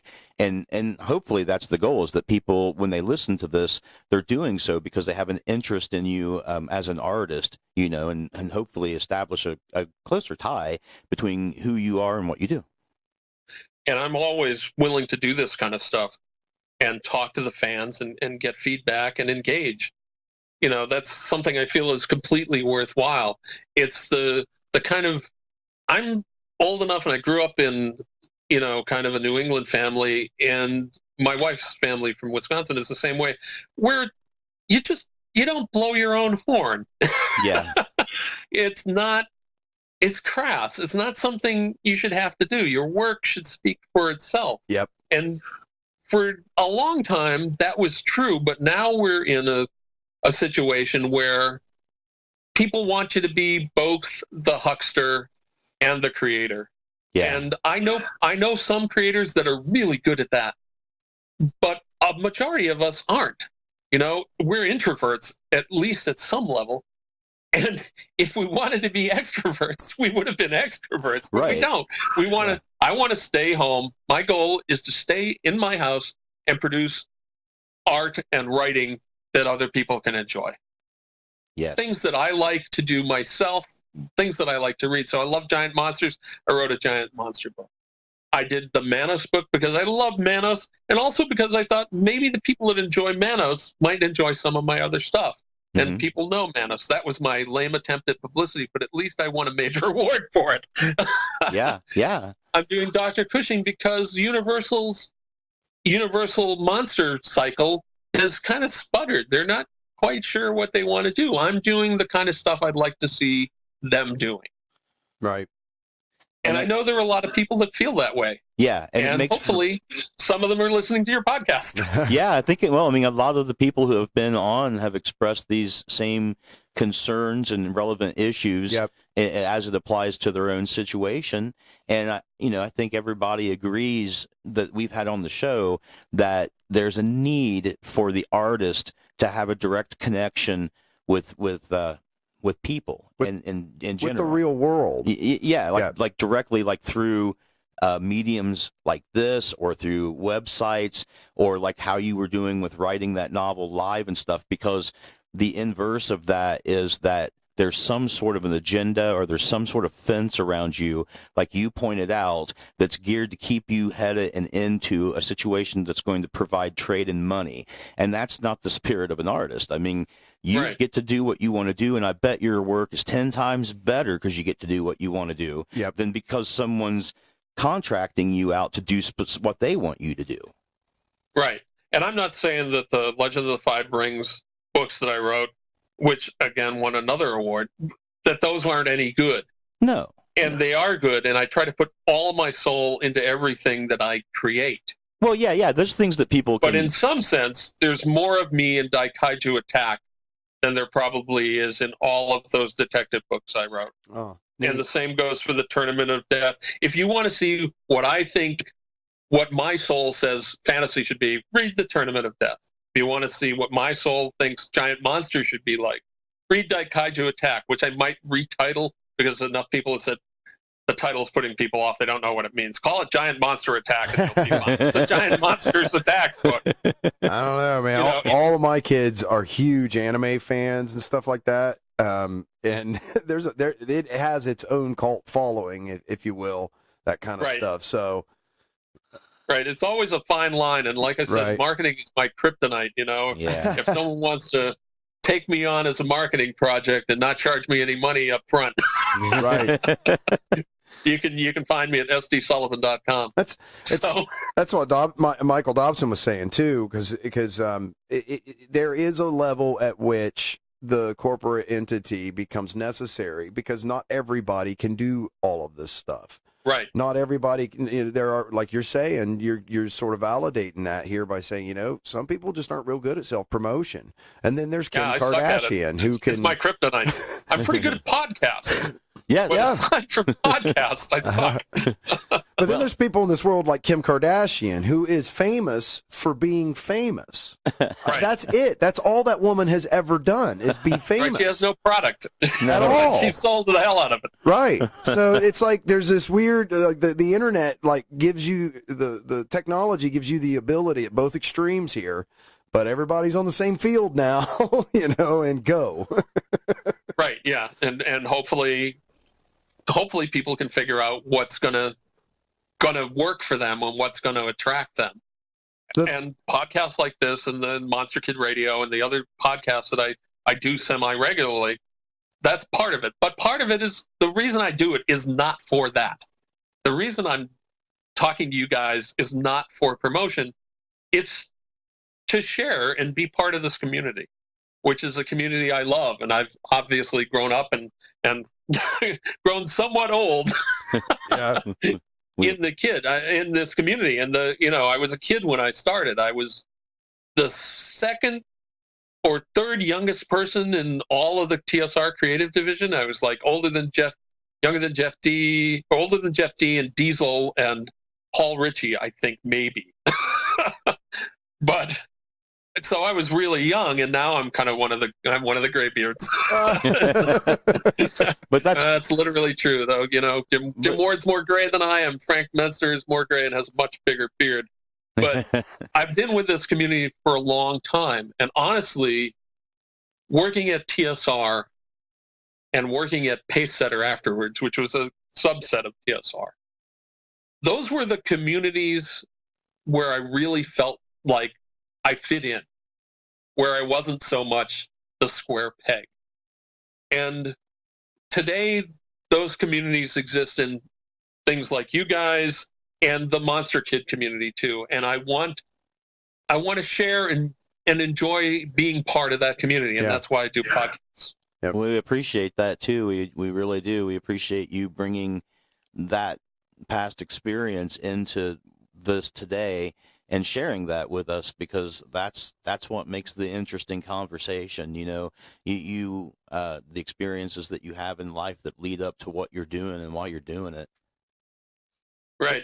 And you want to get me now, because God knows I'm reaching the age where it's starting to stop. Oh, yeah, I forgot about that. I thought we decided already that you were going to make it to 111, right? Yeah. Did we get that? 111. I'm a little more than halfway there. Yeah. Did we get that? Was we recording then, or? I don't think so. Was that? Yeah. My goal is to live to 11D1, the Hobbit age. That's right. From Tolkien. 111. And then Eric, that's my goal. Eric turned into like a DNA expert and said something about unraveling tail end of something or others, and we all just sort of checked out. About telomeres, the fact that if we're not careful, the only people who will be immortal will be the amoral rich, which is a real danger, I think. Yeah, so. I think we did get that, actually, that part at least. We're probably repeating ourselves. Yeah, probably. So, but I want to make sure that we talk about... if you wouldn't mind, because I saw it somewhere, it was either you or participate in some sort of paranormal writing group or something to that effect. No, radio. It was a radio. I did Uncanny Radio. For a year. I did Uncanny Radio, which was a local show that I did with my friend Linda Godfrey, who is famous for weird Wisconsin books and all sorts of true supernatural kind of books, and is the original reporter that reported the Beast of Bray Road story, which happened in Elkhorn on Bray Road. There was a werewolf sighting in the 1980s. Not too far from where some of Jim Ward's family lives, I understand. Okay. No relation, but not too far. Let's go back to that pie chart. So that started her in a career in supernatural investigation. And there was a year until the weather got bad and we decided we couldn't continue anymore, where we did a radio show called Uncanny Radio from WBSD in Burlington. 42 shows, which is a nice number. It connects with everything. 42. And they're not currently available online, but they might be soon. And we basically talked to all sorts of interesting people about investigations of ghosts and Bigfoot and werewolves, and that's cool. And I talked to my friend, the Tolkien expert, on one of them, and Stan Brown, the cartoonist and TSR guy. We talked to a lot of interesting people, and some of them were true believers, and at least one of them was a hoaxer, as it turns out in the end. And it was really, we had a great time, and it was kind of during the heyday of the true supernatural TV shows that were going on, like what was the one with the? I'm not going to be able to. Ghost Hunters. Ghost Hunters. Okay, yeah.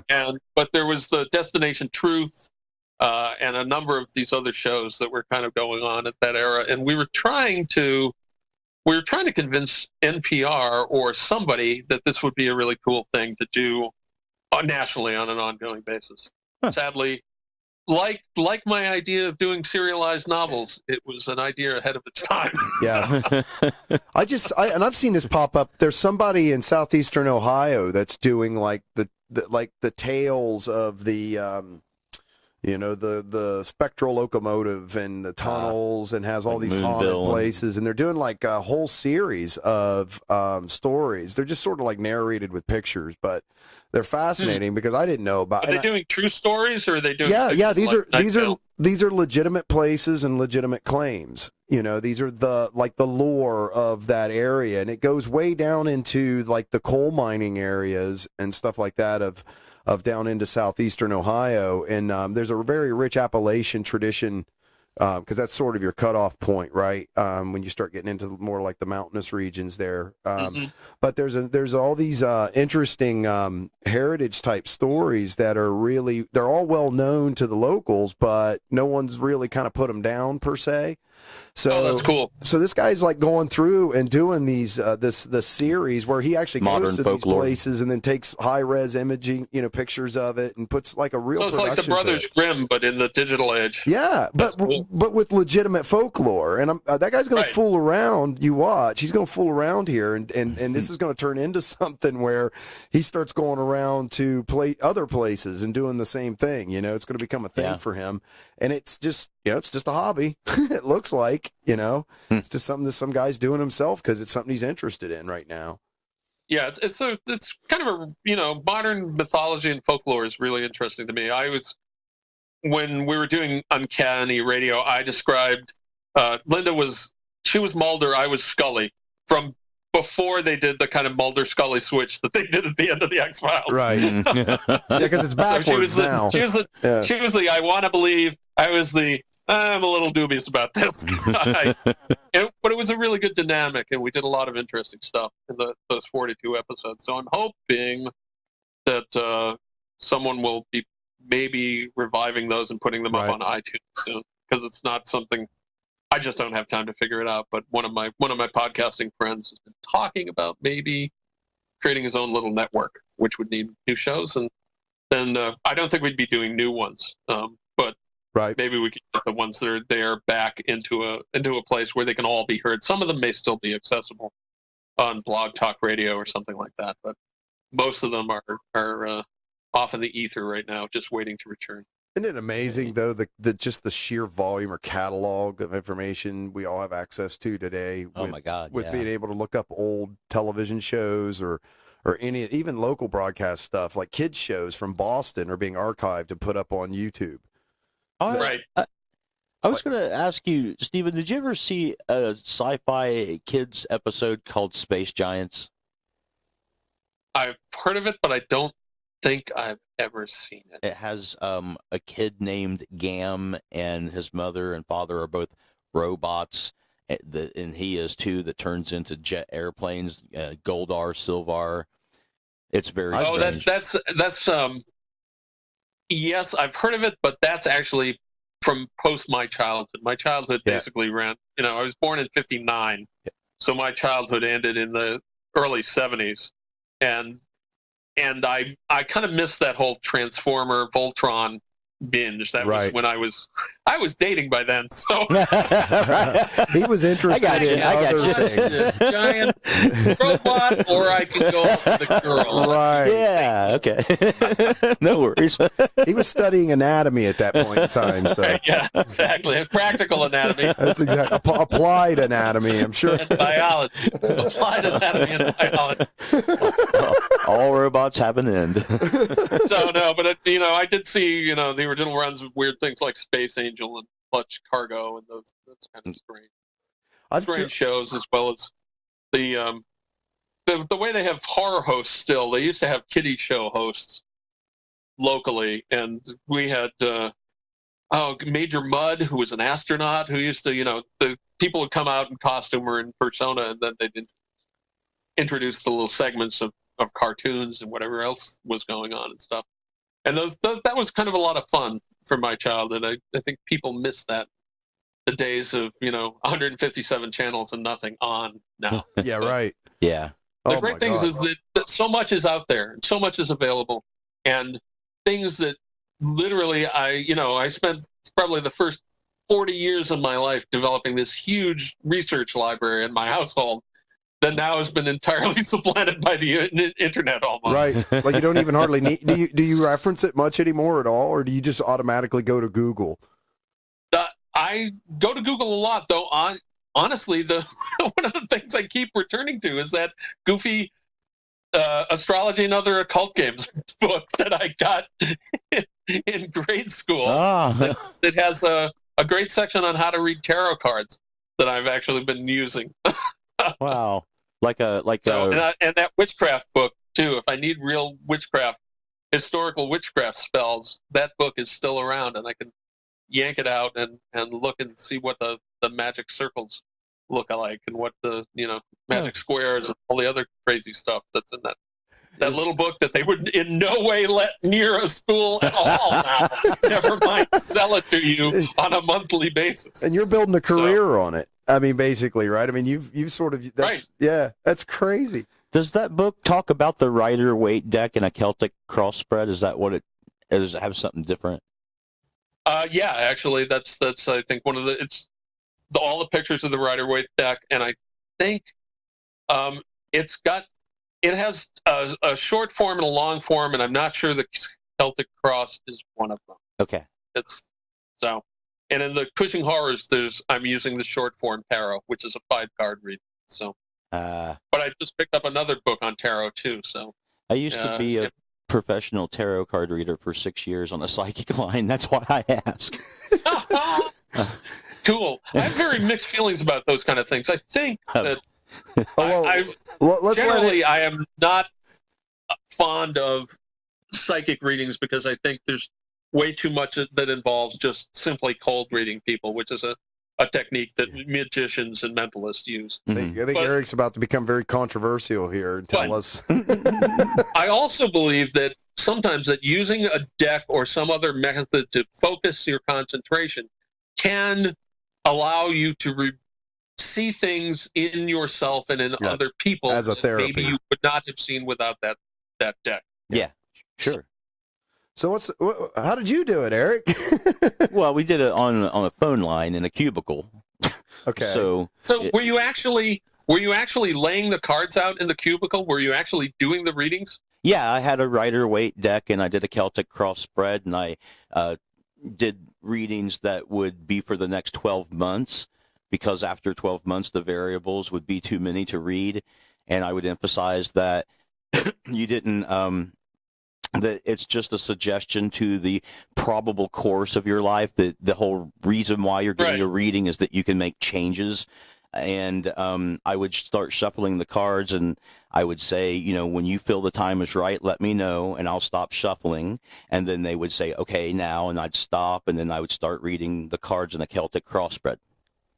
Oh, cool. It's cool that you were actually doing that. And one of the reasons I asked was because you never know with these kind of lines how much of it is sincere people working to try to sincerely help you, and how much is bullshit. Yeah. And I'm going to relate just a little story about this.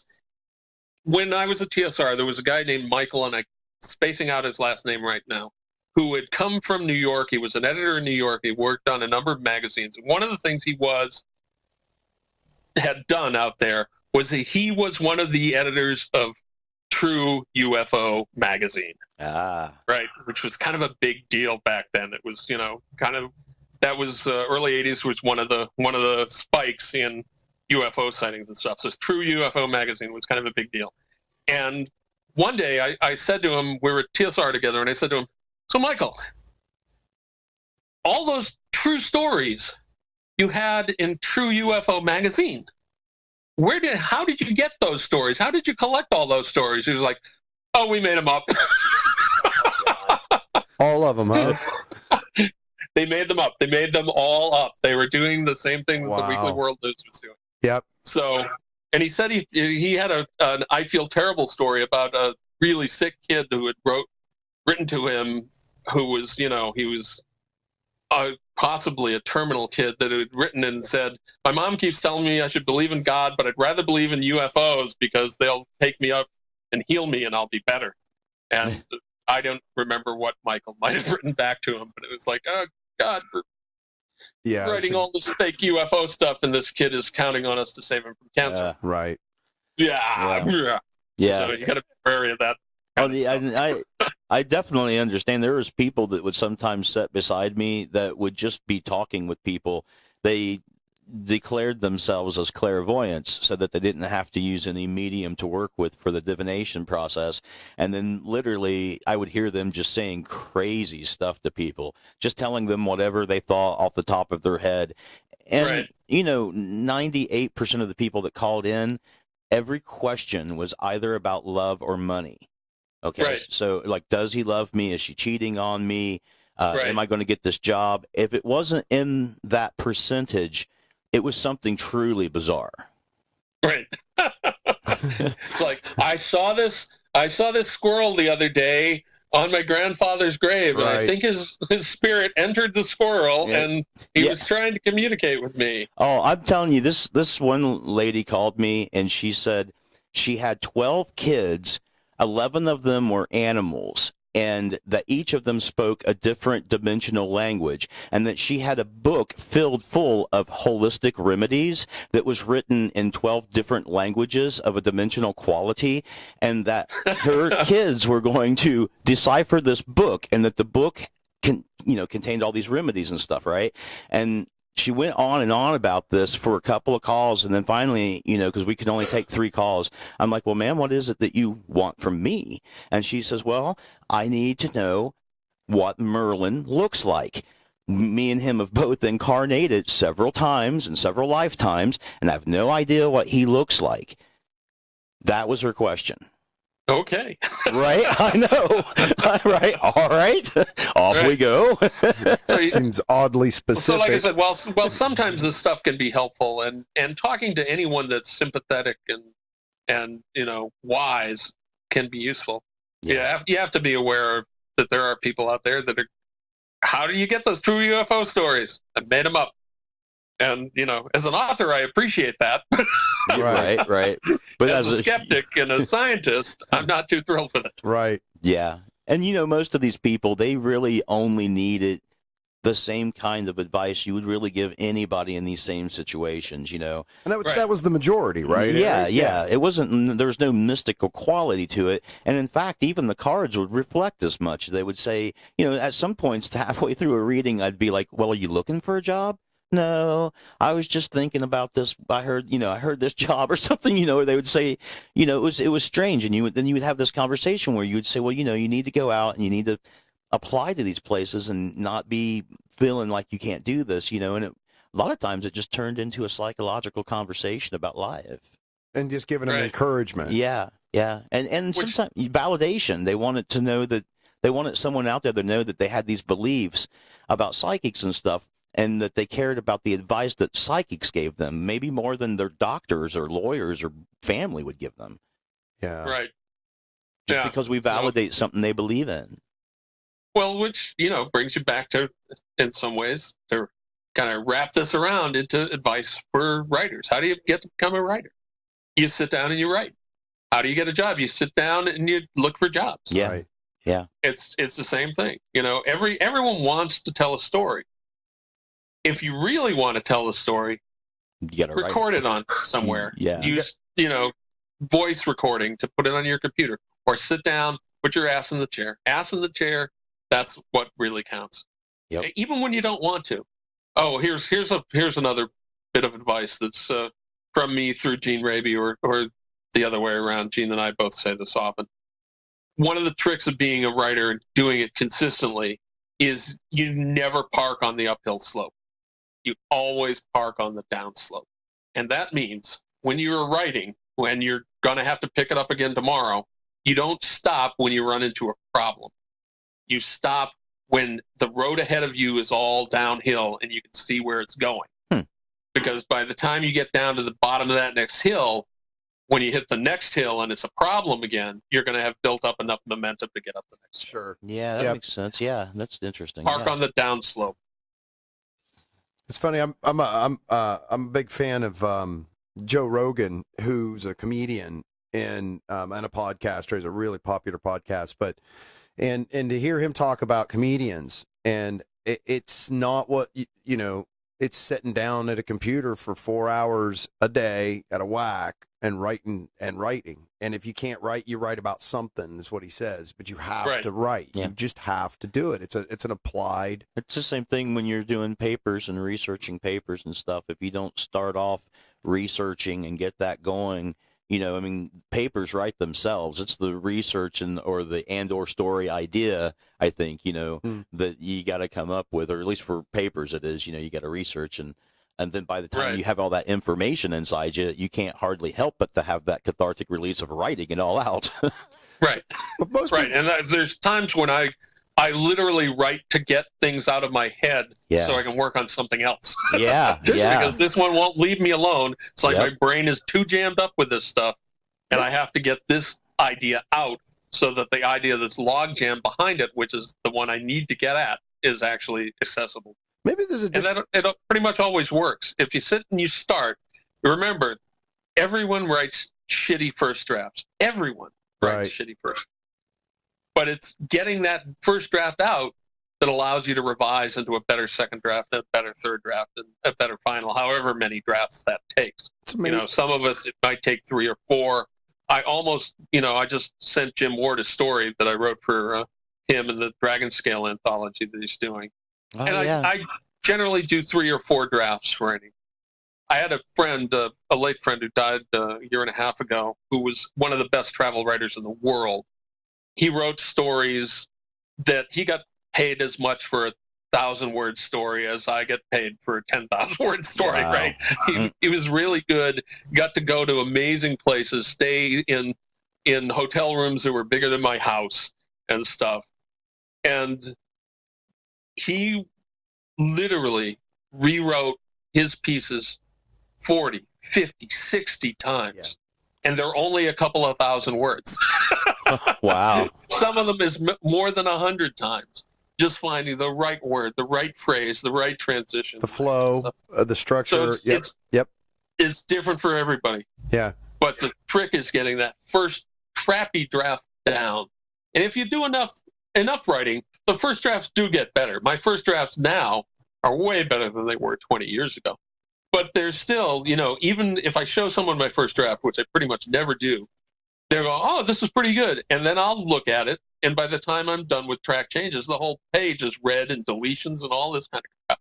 Everyone writes crappy first draft. Get the first draft down and then keep going. Isn't this a thing, though, where I think the thing that stops people from trying to be creative or try new creative things is that this sort of notion that it's not going to be accepted or people aren't going to like it or whatever. And the answer to that is, you're going to have a lot of that.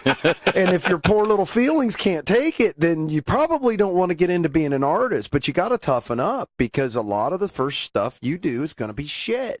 It's going to suck. And people are going to go, oh, that's nice. It's the whole 10,000 hours thing, right? You have to do something 10,000 hours before you're any good at it. And that applies to writing and drawing and painting and all that kind of stuff, too.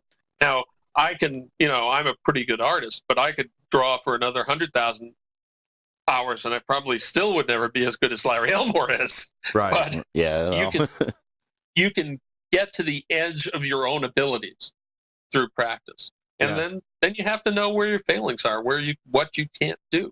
I'm never going to be, I have a brother who's an award-winning poet. I'm never going to be as good in that genre as he is. I could practice now till doomsday, but my brain doesn't work that way. But on the other hand, he's not writing a full 70,000 word novel in 16 days either.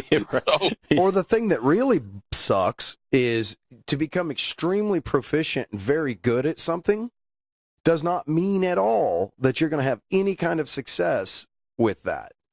You could be, that's true. This world is full of amazing musicians, but very few of them ever get any kind of, can even make a living doing it, so that you have to kind of accept that about it too. You could be the best at the most technical and writer, but if the story you're telling doesn't resonate, okay. You're ahead of your time, behind your time, or anything else like that. Right. No, it's, I've said a couple of times recently that I've risen to the pinnacle of 3 separate industries only to ride them right down into the ground.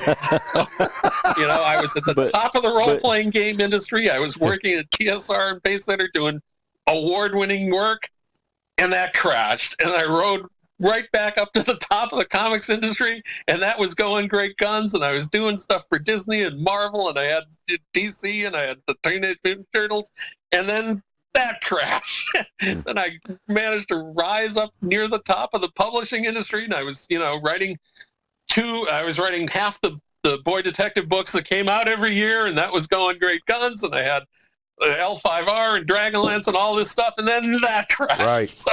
Yeah, but the important thing is you're showing that you're riding the crest of each of those waves as they crash upon people's consciousness, right? Like you're indelibly marked with waves of very cool and interesting things. And for some reason, then you understand the public zeitgeist somehow, where you can kind of position yourself. But to your point, I used to say that I live 20 minutes in the future, but I can't get anyone to pay attention to me until 30 minutes later. It's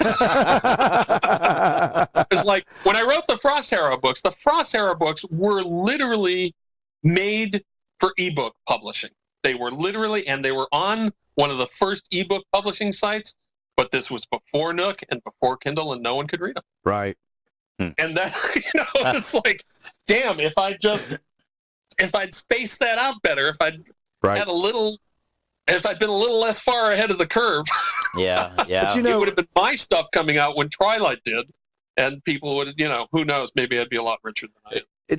It's nice having this medium, Stephen, because when we talk to people that are as accomplished as you are, in most other mediums, that part of the story gets left out, right? You don't really, so it's nice to have that second piece of it. That your career could ebb and flow multiple times throughout a lifetime. Yeah, but I mean, if you're lucky, it runs the way that someone like Margaret Weiss did. Margaret, I was there when they hired her at TSR. She got in right at the beginning of the book boom, and she wrote brilliant stuff. She's a wonderful lady. She rode that up to the top, and there she stays. Yeah. Yeah. She may not have books coming out as often as she used to, but she's still doing brilliant work and is beloved for it. But so many more of us are riding those ups and downs. Yeah. Hitting the crests and curves. And I wish I could take all my fans from TSR and all my fans from comics and all my friends from novels and get them all to support Cushing Horrors. You're right. Just, consolidate. That would be great. It would be wonderful if it worked that way. But, that's the trick of doing art is just not to get into it for the ego trip, to be in it for doing the work. Right. But it's good that in conversations like this that we get to see how multifaceted that you and other artists are, because a lot of people only know you for certain things from one genre, right? And a lot of times they don't even care to look outside of that genre. But when you sit and listen to a conversation like this and you see there's actually a common denominator between the things that you produce, one thing leads to another, and people become interested in other things, perhaps things that they didn't know you were even associated with. Like, I'm really keen on listening to these Uncanny Radio casts. And I didn't know anything about it. UncannyRadio.com is still up and running, but I'm not sure how many of the links still work, but you can at least get a glimpse of what it was like. Well, one of them leads to a bizarre cow with Japanese writing. Say what? Really? Yeah, if you go on your website where it's got the UFO picture that in the middle. Oh. If you click on that, it goes to a very strange website with an animated sort of looking cow face with Japanese writing. So that's the only one that I seen that didn't work. Like, everything else was fine, and I was, I just didn't have time to listen to it. That's weird. Is that the little UFO that says Uncanny Radio? Yeah, click that. Yeah. Click, it's really neat. I created that logo, and I'm surprised it goes. I wonder, there was an associated website I had with it called Uncanny World, and I let that lapse. And maybe that's where it's going. That's where it goes. It says Uncanny World above the cow. Not in the site, but in the... God, I could have gotten those guys to buy the website from me. I just let it go. It was so bizarre. I wasn't sure it wasn't planned. I was like, is this some kind of like cow mutilation thing?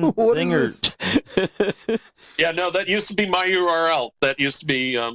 my Linda Godfrey had the Uncanny Radio URL, and I had Uncanny World. And at some point, I took over Uncanny Radio and decided to let the other one lapse, because I've got like 40 different URLs. And it's like, do I need 40 different URLs? No. Jeez. Yeah. A bunch of them are for these Frost Harrow books, because when I was writing them was at the start of the internet, and there's an episode that's entirely based on internet monsters. So, anyway, so that was one of the ones I let lapse, and I guess hopefully it's not going to just some horrible porn or virus site. Yeah, I don't know what it is. There's an interesting story. Our original name for this show was the No Shit Podcast. That was the URL we were trying to get, right? Uh-huh. And we waited 5 days and went to go grab it, and it had already been turned into a porn site. It was that fast. 5 days. So I shouldn't be saying this because I'm promoting this porn site. So that's how we ended up actually becoming the No Shit Cast, was because the No Shit Podcast got hijacked by some porn site. I don't even want to think what that porn site's about. Right. There's some the monsterkidradio.net is .net because there's someone cyber squatting on the .com. Wow. Which is really annoying. I hate cyber squatters. Right. So. And that's kind of what I think ultimately it's really what happened to us was, it was like, well, if you call this number or if you da-da-da-da, and they want to like negotiate with selling you the right. And it's funny because, as soon as you do that search for the URL name, you're on the clock, because somehow if somebody sees that search come up, I don't know how they're doing it, but it seems like they see that search come up. Because what you do is you keep going back and checking to make sure no one's taken the URL yet, right? And I'm saying don't ever do that. Do it once, and then do it the day you do it. And then pull the trigger if you want it. Yeah, no, that's how I ended up with 49 or 50 websites at one point. Was that right? So it was like I'm gonna grab this before anyone else. Grab the URLs before anybody else gets them. And a lot of times that's worked out for me. It's been there. So. And sometimes it doesn't. Sometimes you, like you said, you go there and you look and you think, do I need that one? And you don't pull the trigger on it. Next time you go back, it's done. It's funny though. Just it was like, how the hell did they come? Like the exact spelling and everything. Someone's monitoring web traffic somehow, and they're seeing that. That's got to be what it is. It's spooky. Yeah. Spooky. Well, we've been going on for a couple of hours, I think, here now. Yes, we have. Which is amazing. So at some point I have to, it is my wife's birthday tomorrow, and I have to get back to my family. Okay, so well, we can certainly let you go. What else you got for me? I don't think anything else off the top of our head. No, I was going to have you ask me about, or ask me. I was going to ask you about Chill, but we can save that for another time if you want. The short form is that Chill was supposed to represent Hammer and Universal Horror. Oh, okay. In a setting from the modern world down to Victorian times, and it was not a slasher monster game. It was a counterpoint to Cthulhu, and it worked really well, and we had probably half female players, which I think is pretty unique at the time. Wow, I didn't know that. It was an egalitarian game, and we could talk more about that in the future, but I'm very proud of the first edition of Chill. Okay. It can be hard to find now. Yeah, I was looking for it, and so. Well, thank you. I appreciate you taking the time to do this, and we'll let you go. And yeah, we had a lot of fun. Thanks, guys. It was great. Look forward to, if you want, when we'll do one specifically on Chill. Like a separate podcast that might be worth looking into, because it has a specific audience. You never know how long things are gonna last. Right. How long the podcast will go. Sometimes you think, this is going to be an hour, and it ends up being 2. Sometimes it's like, we can do 2 hours of this, and you're struggling at 45 minutes. Right. Yep. So, yeah. That was fantastic. It's always good to have backup plans. And before we go, Stephen wants to talk to us a little bit about some of the URLs and links to some of his websites and things. So, Stephen, you tell us what you want to make sure we get in here before we close out the podcast? Yeah, if people are interested in my work, they can find pretty much everything I do at StephenDSullivan.com. That's Stephen with a PH, or just for shorter, SDSullivan.com. That's my main website and has links to everything else.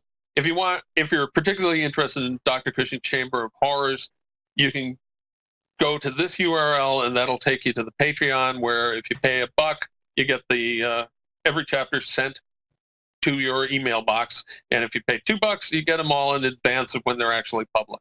Right. And that is CushingHorrors.com. That's Cushing as in Peter Cushing, and horrors as in horrors.